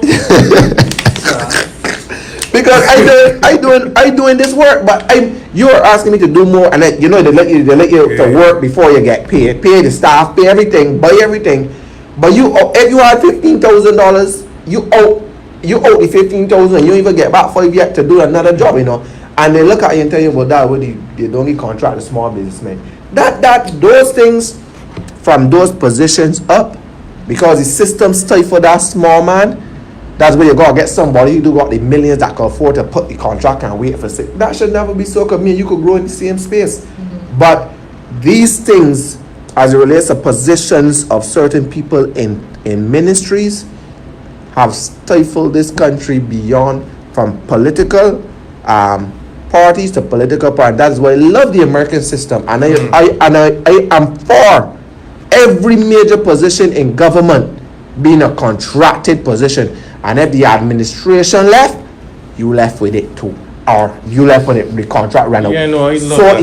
effectiveness could happen among the government, and me that want to let contract in there to feed my hungry mouths at home could whatever the case may be. You understand? So I'm just saying that, agreeing with Jeremy or whatever, we are stifled because we have a system that in most cases topsy-turvy. I just want to add a perspective though. In St. Kitts, right, they passed some legislation that said persons over a certain age are supposed to be gone from the civil service by then. So now they have a civil service that is filled with youth, vibrancy, and energy. Yep. Right? Yep. I think St. Kitts is a study in itself because they just paid off their IMF debt in it. Yeah, and they're out. So I think that a small St. Kitts could do something like But that. what was the? I think what are Barbados the could do results of them doing that? Extraordinary. You mean- From in terms of if you look at the governance of St. Kitts, this is not speaking wholeheartedly, but based on what is reported, it seems like the economy grew. It seems like No, see, is- Their civil servants get a bonus every Christmas. Every Christmas Right. because they run a surplus a fiscal surplus Yeah. every year. and they have. You I imagine think that? they're You part of the imagine working in Freedom of government and getting a Information bonus? Act. I think so. Right. So there's a lot of issues and other factors that Barbados could use to. We got a large parliament, change it all. Right. But That ain't the problem. Although I agree with having the younger minds that can bring more individual ideas, I think for our governance, leaders usually have some kind of testing goes on in terms of the employees. Yes. Therefore, what happens is that you come in and do a review. You mean basically, that's you interview? hold on. So they do that with interview? That goes on while you're working, right? Where? And just hold on. By laws. He's talking about the public service. Yes. So Barbados? I thought you talking about my office. so that goes on. Whereas they have a sheet and you fill out your form based upon a review of how you work or what's not. If it's being used to further advance and plan, I don't think so. You thought what they were the productivity council was about? Are nice? So I remember there was some that pushback. if that happens- System like that, but they released something if that that's happens actually at been the upper implemented. levels that you are speaking about, whereas there's someone over you come and say, okay, we can do some assessment based on what you achieved and what you did, based on your results, based on what you put forward that you would do in the next year, 2 years, whatever, and then come back and say, well, look, you haven't taken this, that, and that, so therefore you're not performing. Or it was you? I have no problem with You that. mean you would like to see that? Yes. Oh, because in government, Instead of just trying, you could do that example. a test and it doesn't matter. Example. You can't find me. You just let all people. Especially if And somebody's they appointed. went with you and they have went to with this report first come first. Oh, another issue. Whoever Fine. come in last First first in, last out. yeah, Last in, first that out. was nonsense. I spoke to me about it, and it was Yeah? Big shots So on you the mean show, Prime boy. Minister? Anyways. or- Hold on. You got big shots on the What show. up, So, You got tea. You got that. They got tea in here. the problem that happened, the problem there, spilling, right, man. was that a lot of people that were actually working for their money and being productive were sent home. Anybody in And first they year will be left productive. a lot of people that Agreed. are questionable in what Right. they do in the 8 hours of work that they have. Yeah. By right self, Yes. like, Some of them was asking doing for like some- 6. But You call it a marvel, but you get shot. You made a point just now, Chris, that I won't get to that of appointments That's to an interesting thing. the civil service. How do you now shape a conversation saying, well, look, we don't think that we could go the route of complete appointments because we are seeing drawbacks in terms of total output. So we want to implement a performance system that says This is a DLP plan policy. no. You're just hypothesizing. Yes. Okay. So how do we know? I mean, just met last year. How do we But no, know? you see the appointment thing? I ain't against it, you know, because Right, some no, people you're can not get their against appointments. mortgage and some people can get on with their life Right. and don't got the problem. But when you waste the government time, Right, I got Yeah, problem. it needed to be dovetailed, I believe, with something that says accountability and productivity were going to be the hallmarks going forward. Just giving people, Checks and balances for your performance. just giving people appointments. I know it helps a lot of people to breathe easier, but I think it has them to do a somebody lot of said, strike too. for the I'm just people saying. who take advantage of their role in government And it should you be know, more there- than there it are should be people- more to it than just because you got in X amount of years, 5, 6, 7 Actually, don't let me years. say that because that my you should get understanding is appointed. that people who have high numbers of absence, like But high all the government at the absenteeism and end? so on, would have been under pressure to qualify, even though they may have had it 3 years in. So it wasn't a But- broad but- brush. but- It wasn't but a not- broad brush. Oh, you got 3 years, come true. But not only that, but I think that I mean, I saw schools even so where some teachers could, for example, come into the school the first term and first week in the first term, put in the doctor paper for the first week and then spend the whole term off. And then you can't replace that teacher at all, or you can't substitute. You got to pull teachers from class to this because Yeah. these things, the system, in order for government, this is, I hope this ties in, Jeremy see this ties into the economy in this sense. Once we could fix the system of Right. governance in this country, and once we could fix the civil servants in this country in terms of their performance and change this law that you can't get rid of, there's no way. Somebody tell me the only thing in life permanent is a horseshoes, and there's no way that you should tell me that my performance is this, because you can't tell me that. You got some people that know that they can get called in front of ethics boards and thing and go and take a month sick leave, and you can't call them off that month to come in front of the board or come in front of the ethics committee. So they bypass that, and then because if people got backlog, if people know you get missed for another year, you get missed for another 2, you come back and you do the same shit over and over. You think in any of my companies that I just run, that my staff could do shit like that to affect my business, that I can't grow my business or I can't grow to keep paying people? You gotta go along. Yeah, I but you won't see, go. when you say A, You gotta go along. when you say A, you gotta say B. And In the A on the B is No. my A, you be out. when you say A, you gotta say B. I meant it from the perspective that we should also not paint a broad brush of our civil servants, because there are those out there who are working very hard, who earn every single dollar that they get at the end of the month, and more should be given to them by way of reward and recognition programs, which are absent in the civil service. So I just wanted Yeah, to... we not gonna pay all, but I often say who the cat fit, then just let them one wear it. Because at the end of the day, listen, I oftentimes say, I tell my staff this all the time.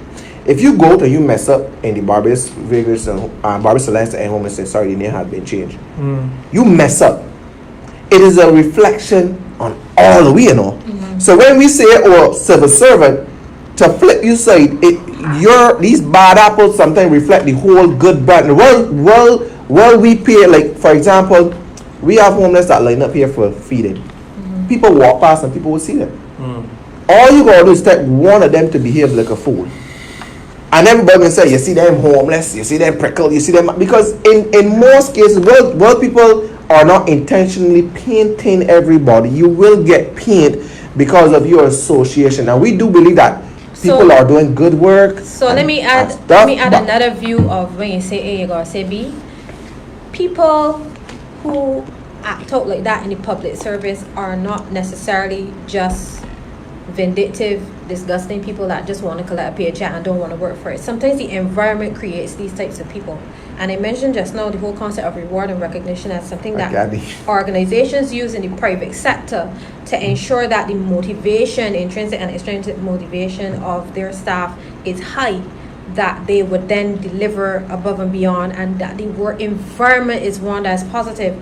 You find in the public service, because of the absence of these types of motivational type programs, because of the absence of recognition programs, and then the way how the system is so rigid that it causes senior people, supervisors and so on, to act in a way that say, well, that ain't my job, or there's an issue, but that ain't my job. So there's this frustration and inertia that gets built up in the public service because of the way how the system is structured, the accountability and the flexibility that is given to people who lead departments.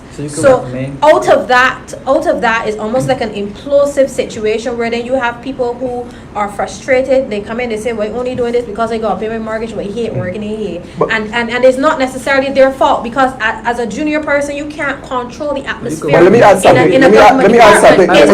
It's for the change and the impact to come from above. No, I want to ask a question on that point. Just a flip side on that part. You said something. Thank you, Marley. Sorry, You can carry it too No, far. I don't want. I just want to hear your talk. But go ahead. I just want to ask if you could recommend some programs to bring back that motivation that you speak about. It's hard to do that when the elasticity in the system as it relates to being able to implement these things effectively doesn't exist.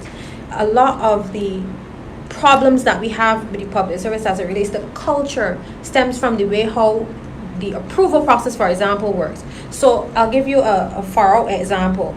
In the Ritz-Carlton, which is one of the top luxury hotels in the world, for those who don't know, they give their frontline staff a budget of like $10,000 or something like that to use this with discretion to enhance the experience of their guests. So if they know Kimar Stewart comes here every year for his birthday or every year for Christmas, and every time he comes he orders a bottle of Moet, that $10,000 now would give them the wherewithal to order that bottle of Moet and have it chilled in the room by the time you get there. So they don't have to write a requisition and escalate it and send it to somebody.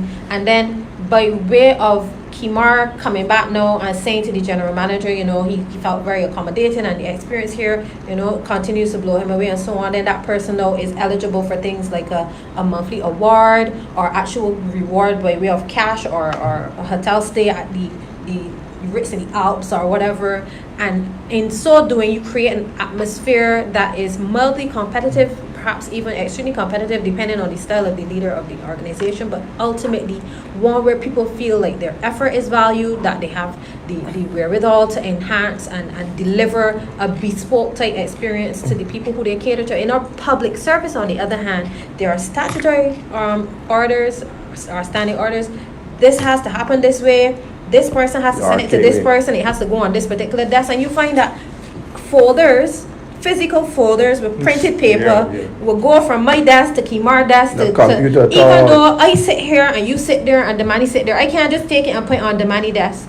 I can't just say, well, let me have a meeting and think, because of the way how it is in black and white, according to the act that set up the statutory organization, very linear activity has to take place, and that affects the mentality and the psychological contract that people feel they have with the government as an employer. Let me put one thing that you didn't put in. You could come into my companies and everything you say there can work.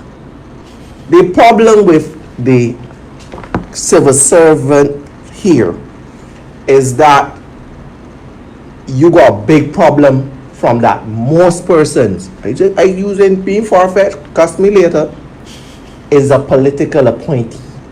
Therefore, but job number one was job. But so no, job number one was job first. But here's what: if the D's just left government, and let's say they put in 20% or 40% of the civil servant workers, the performance going to be based, in some cases be based on political ties, and all the incentivization program and the productivity program may not work effectively across, because first of all, Jeremy wasn't hired based on his economic background. He was hired based on his political affiliation. And Jeremy now lost, he party just lost or whatever. How would Jeremy perform? How would Jeremy perform based for his party? Because in order to slow down and let government look bad, Jeremy might perform in a way that is not bearing fruits because of political affiliate. And that's where I agree with administration in some level at some degree. And if Jeremy knew, because they're gonna appoint Jeremy before he left government, so he's safe. Right. He could play the ass. But if Jeremy knew that I can keep you, that ain't my government ain't, I can keep you because you work good. Jeremy, whether or not he know B or D in there, he's gonna perform. But based on the fact that you know your shoes permanent on your feet, you could incentivize me, I can still play the ass. You could do what you want to do.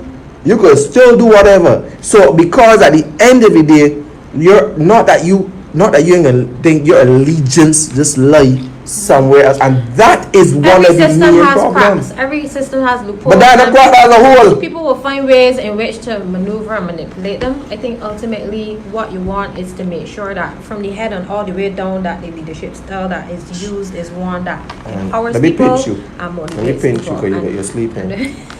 And that's really it's we good in be aspiring to get, and those are things too that you can't necessarily change the law either. By stop letting the people in the top position feel that they could do whatever, railroad however, by making sure that performance is what allows them to get from point A to point B. Whether or not you get there through even if you get there through a political to stand there, it must be based on performance somewhere. That's all I think.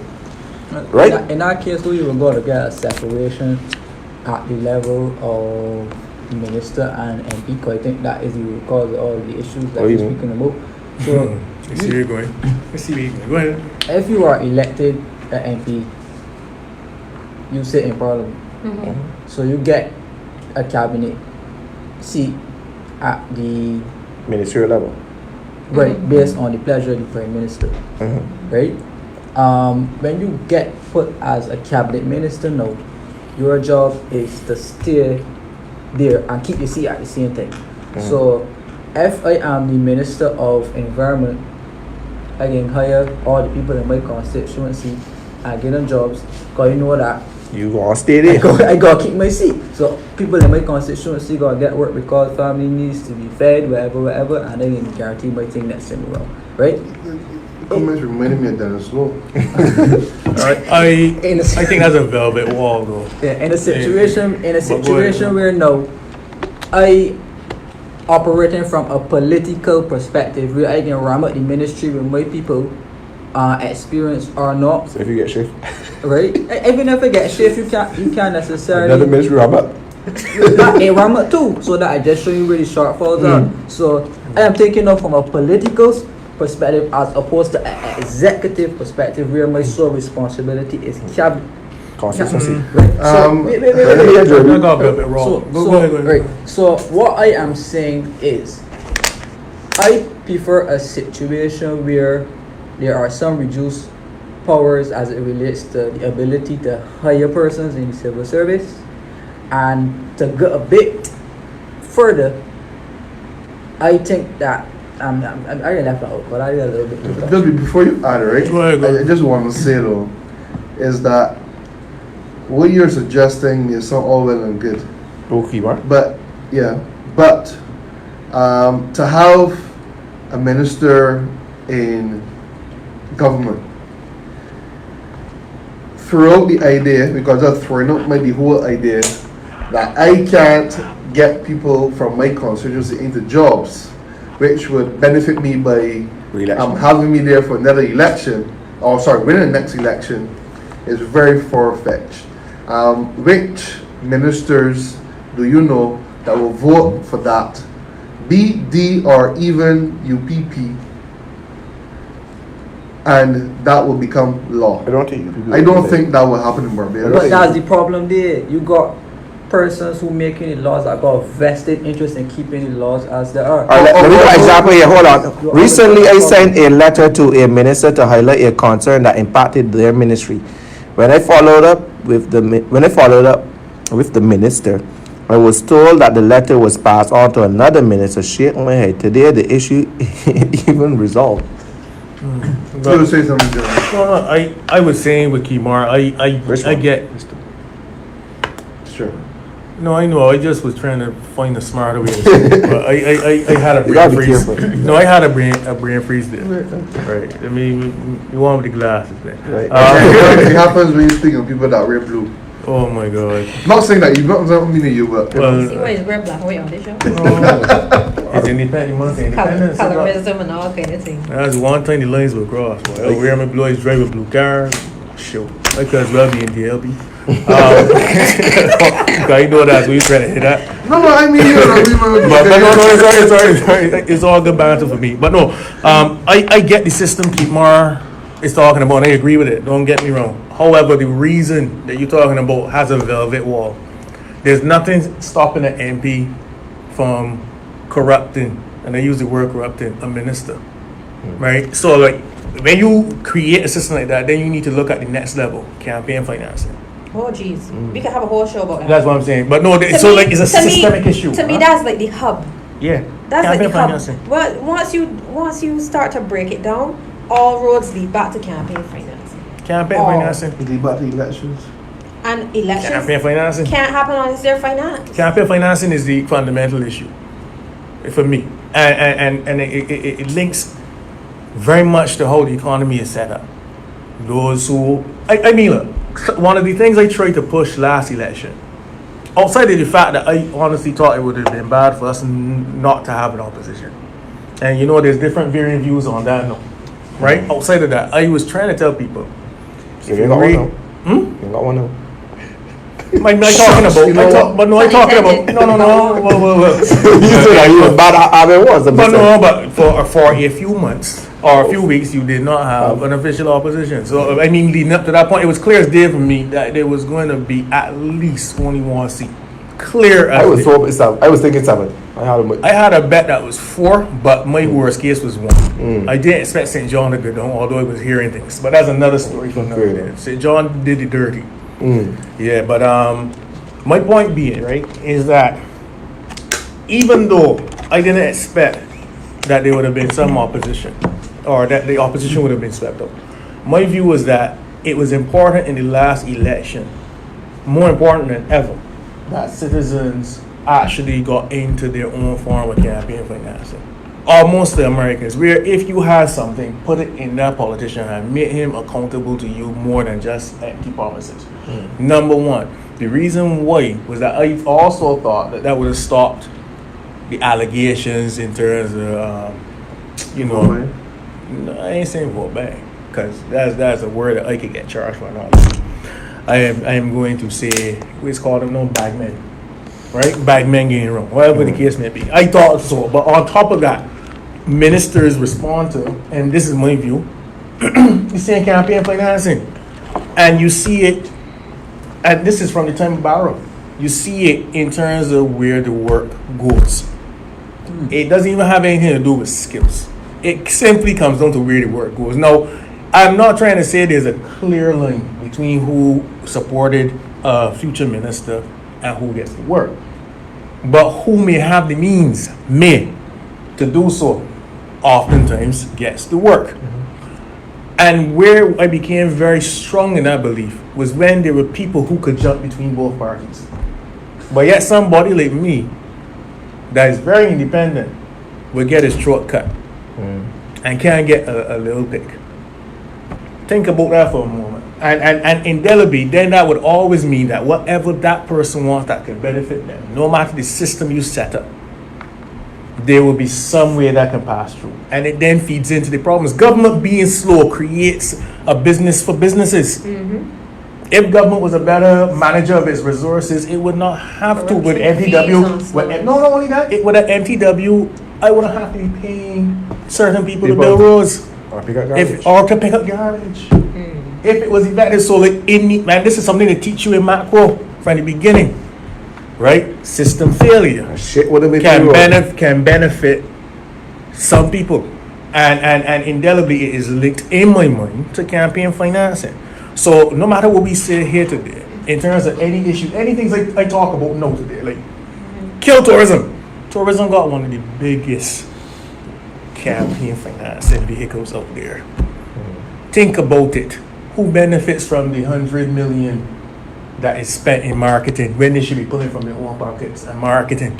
Why should be the government be involved in marketing tourism, some tourism year? So for me, that is going to link back into some form of campaign financing. I'm not saying the hotels here do it because I ain't getting locked up, but I'm saying if you had to look deep enough, you might find something interesting.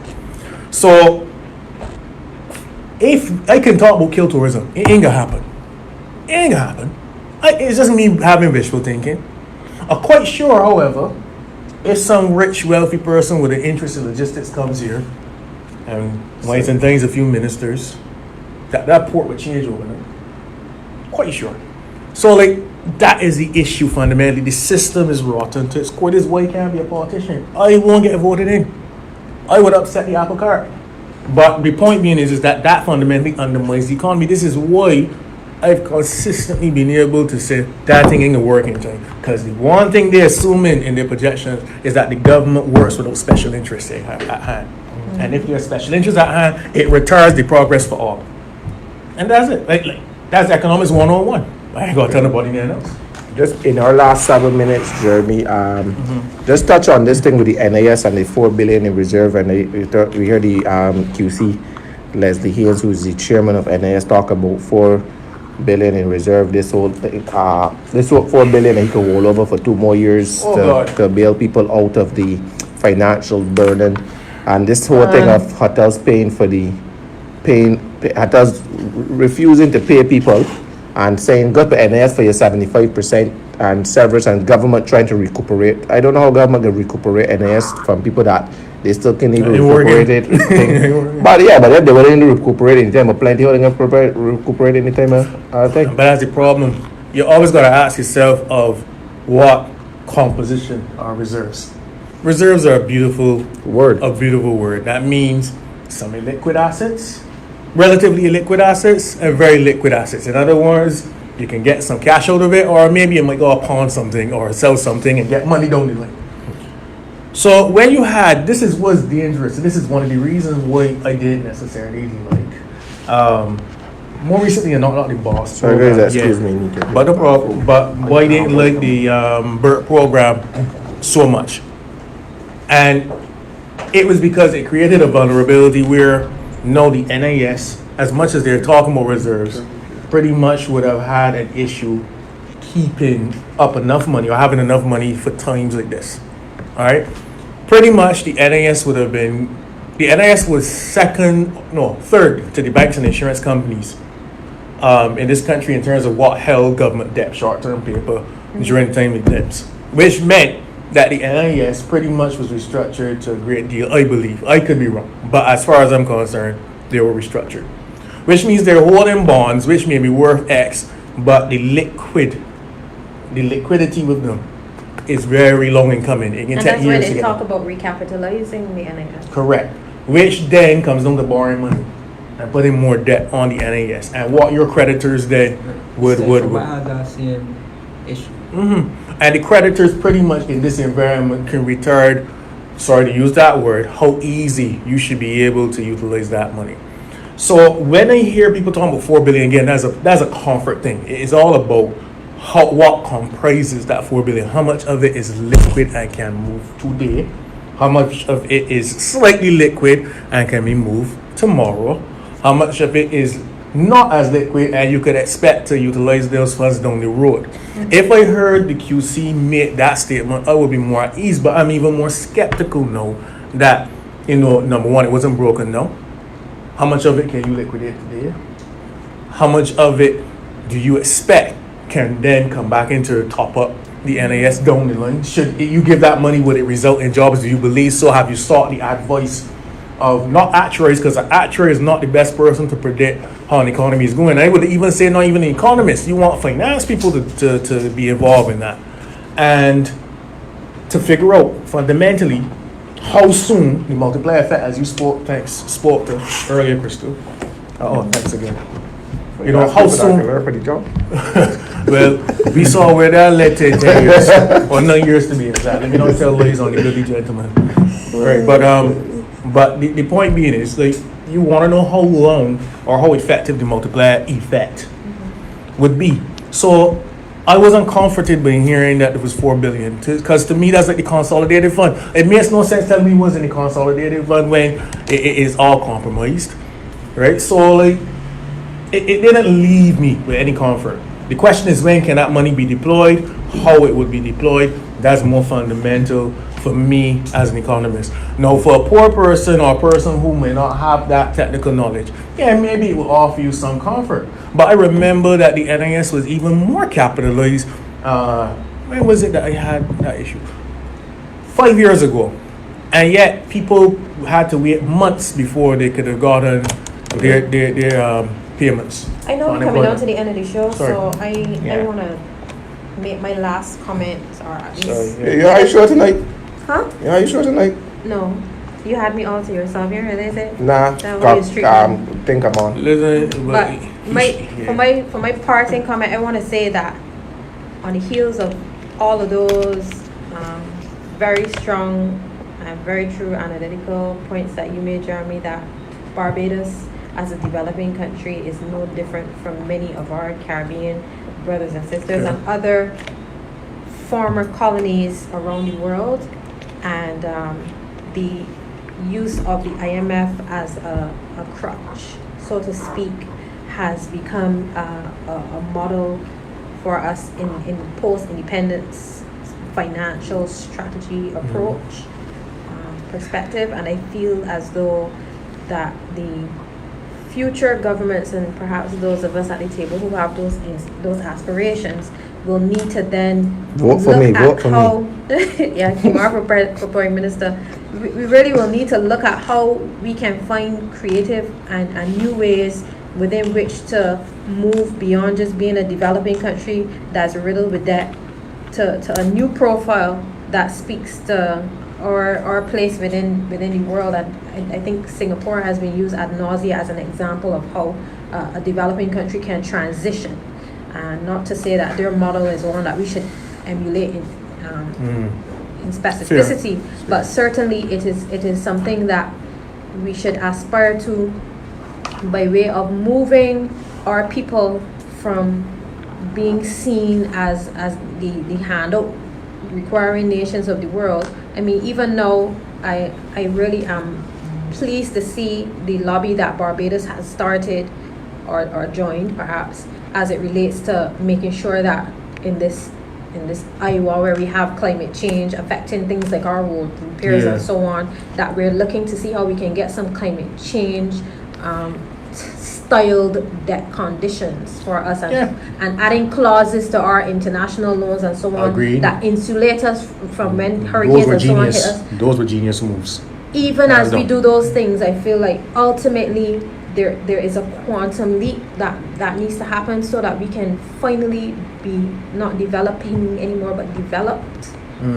That will be demanded of those of us around the table, because I feel as though the present crop of leaders and in the light of the iterative way in which our governments work are kind of hamstrung by this notion of only depending on IMF financing, and always having to be trying to outrun debt and never being able to do so, and then just passing debt on from generation to generation. The donkey back need to break, and something needs to happen. And as Kimar would have said earlier, there are enough creative minds that perhaps if we give them the right atmosphere and ambiance, that maybe they would be able to come up with those types of ideas. I just think people frightened for pain. And I speak from a privileged position, so take me at face value on this one, but pretty much a system like what we have, it works better than the rest of the OECS to a point. But you don't get radical change without burning the house down, unfortunately. If you slow creep, we will still keep the problems that pretty much hampered our foreparents, have been hampering us, and will hamper our children. And forgetting the name, Lee Kuan Yew in Singapore had to burn the house down. Wasn't the house burnt for him? Yeah, the British abandoned them. Yeah. And then they were forced out. I think it was Malaysia that they were forced out. Yes, forced out to the Union and left to die. But he had to burn the house down. And for me, the more structured a society becomes, the more painful burning the house down would be, and the less likely a politician in any democracy will be voted in with the promise of burning the house down. Right now, the house has been burnt down around us. I would think that this is the perfect time to try radical things. And mind you, we have on social issues, we have on environmental issues, as you pointed out, we have on social issues, but yet, and I speak for myself, and I don't mean to offend anybody, but yet the church campaigns against some of them. And it is their right to campaign against what they feel is aggrieving them. But at the end of the day, those are the hallmarks of democracy, mature democracy such as ours. So it won't be easy to burn the house down. And so it means, in terms of setting rational expectations, and this is me thinking as my professional self, anything that, because I realized you was trying to indoctrinate just now, anything that one or so get a do right table. I'm not talking we one or so right table do. I said those of us. I know, I just mean that. But do around the table, right? You ain't gonna see the results. If you think you can see the results, you can make the same mistakes the others beforehand. It's about setting up the next part, the next set. Yeah. It ain't gonna work. It ain't gonna fix in our time. Trust me. Yeah, I often tell people, so Ain't we fixing please a bunch of fading gone. out. Too far gone. We fading out like the faders. Too far gone. In my view. Well, I mean, just to wrap up quickly. I'm the eternal optimist. No, but it's a good point you made. I just want to add a quick point to the Singapore aspect. Right? And what I find about Asian countries is that their political system is a little more rigid than ours. in terms of Depends on where you go, but go ahead. right? So, for instance, Singapore was, for lack of a better word, almost like a dictatorship, right? It is. Right. So I just find that type of transition, or that type of would-be transition. Remember, she said that you didn't want to borrow all aspects. I guess that's the part that she was trying to Right. say. And then you said, Take some and leave the rest. and then you said democracy and the life cycle of a political administration is only 5 years. Mhm. So let's just say you want to take some sort of massive radical change, expect some radical behavior, and expect to lose massive political support for doing the best thing for the country. Yeah. Right? So I just think that we are now at a point where you can't, I mean, this is going to be hard to debate, but the conversation can now be about, what the D's want to do or what the D's want to do. The conversation now has to come down to the raw truth and dispelling all of the political layers surrounding a true transition for the economy.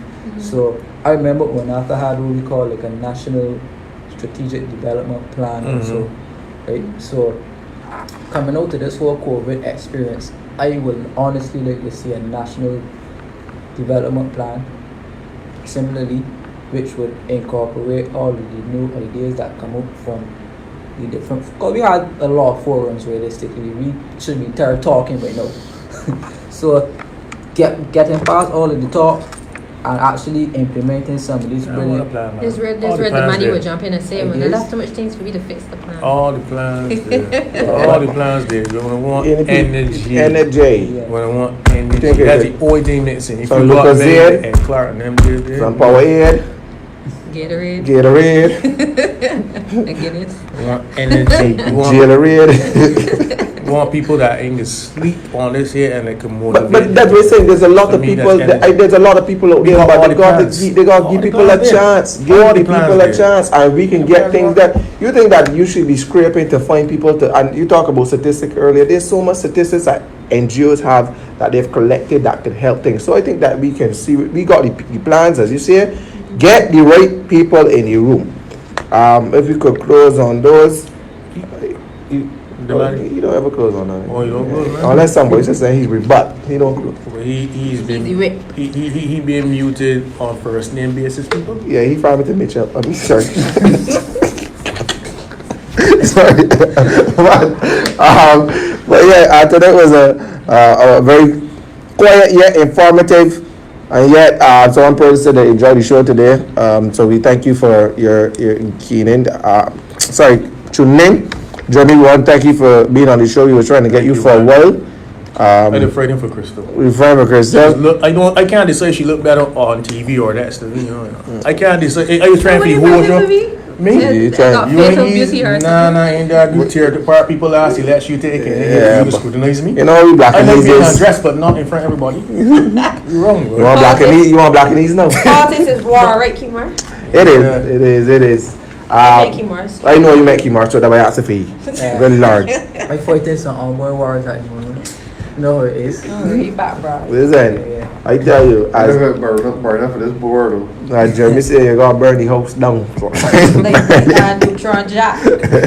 Burn it down. You got burn up again? This will be official ashes to ashes Ain't dust to burn dust. Ain't burn up To yet? save the furniture.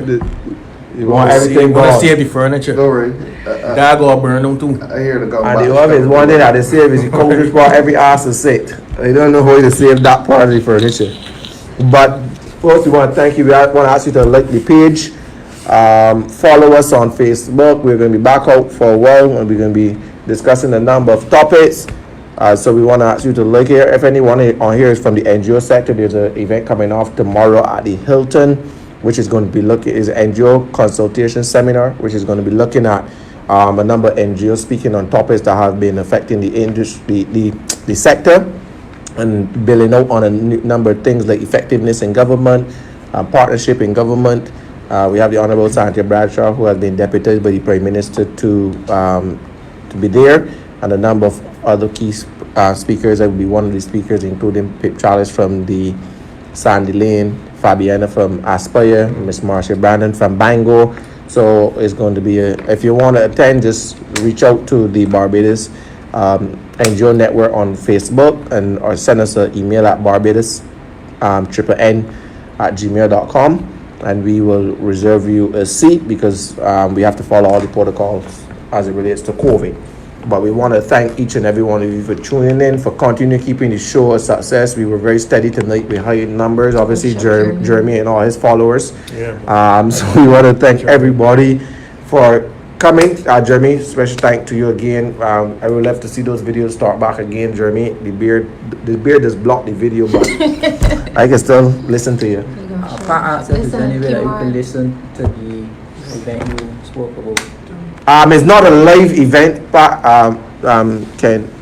Colin, it's a Pat, sorry, whoever asked it. It's just going to be at the Hilton itself. We purposely did not put it online because we're trying to talk about what we would like to see in the NGO and stuff. So we don't want too much of the comments. Just to put it in that box and then bring the white paper out and stuff, and bring the ideas and then bring it out there, hoping we get something. So be there. Men's is going to be there supporting the men, you know. And talking about support, we just want to send out a big hail to Jermaine Bedford, who's not with us at this time. Don't want to talk about his business, but he's going through a lot right now. We miss you, Jermaine. We can't wait for you to come back. Yes, Jermaine. And we have your back. Yes, Jermaine. We're here for you, definitely. Simon Natalie, we won't put anything for you because you're probably sipping on a rum and coke somewhere. Can't wait for Simon to come back because I ain't get to share no liquor. Well, he's also going through a lot with his last loss as well. So, you know, we understand the pressures. Put it out there to your face, but that Simon is said that hiding. he's grieving at this moment. Condolences still to grieving, Simon. That's the same, is it? Yes. Call me personally to say, Safri, it is heart-wrenching at this moment. He needs time with him and his George Street family. I am Simon's George Street family. So, I mean, what's So you're going saying on? that he's laying there? What was really going on? I'm not sure. Come on, Kimura. I know that. All that happened is that Simon. Simon cut a cricket match with a straw bat.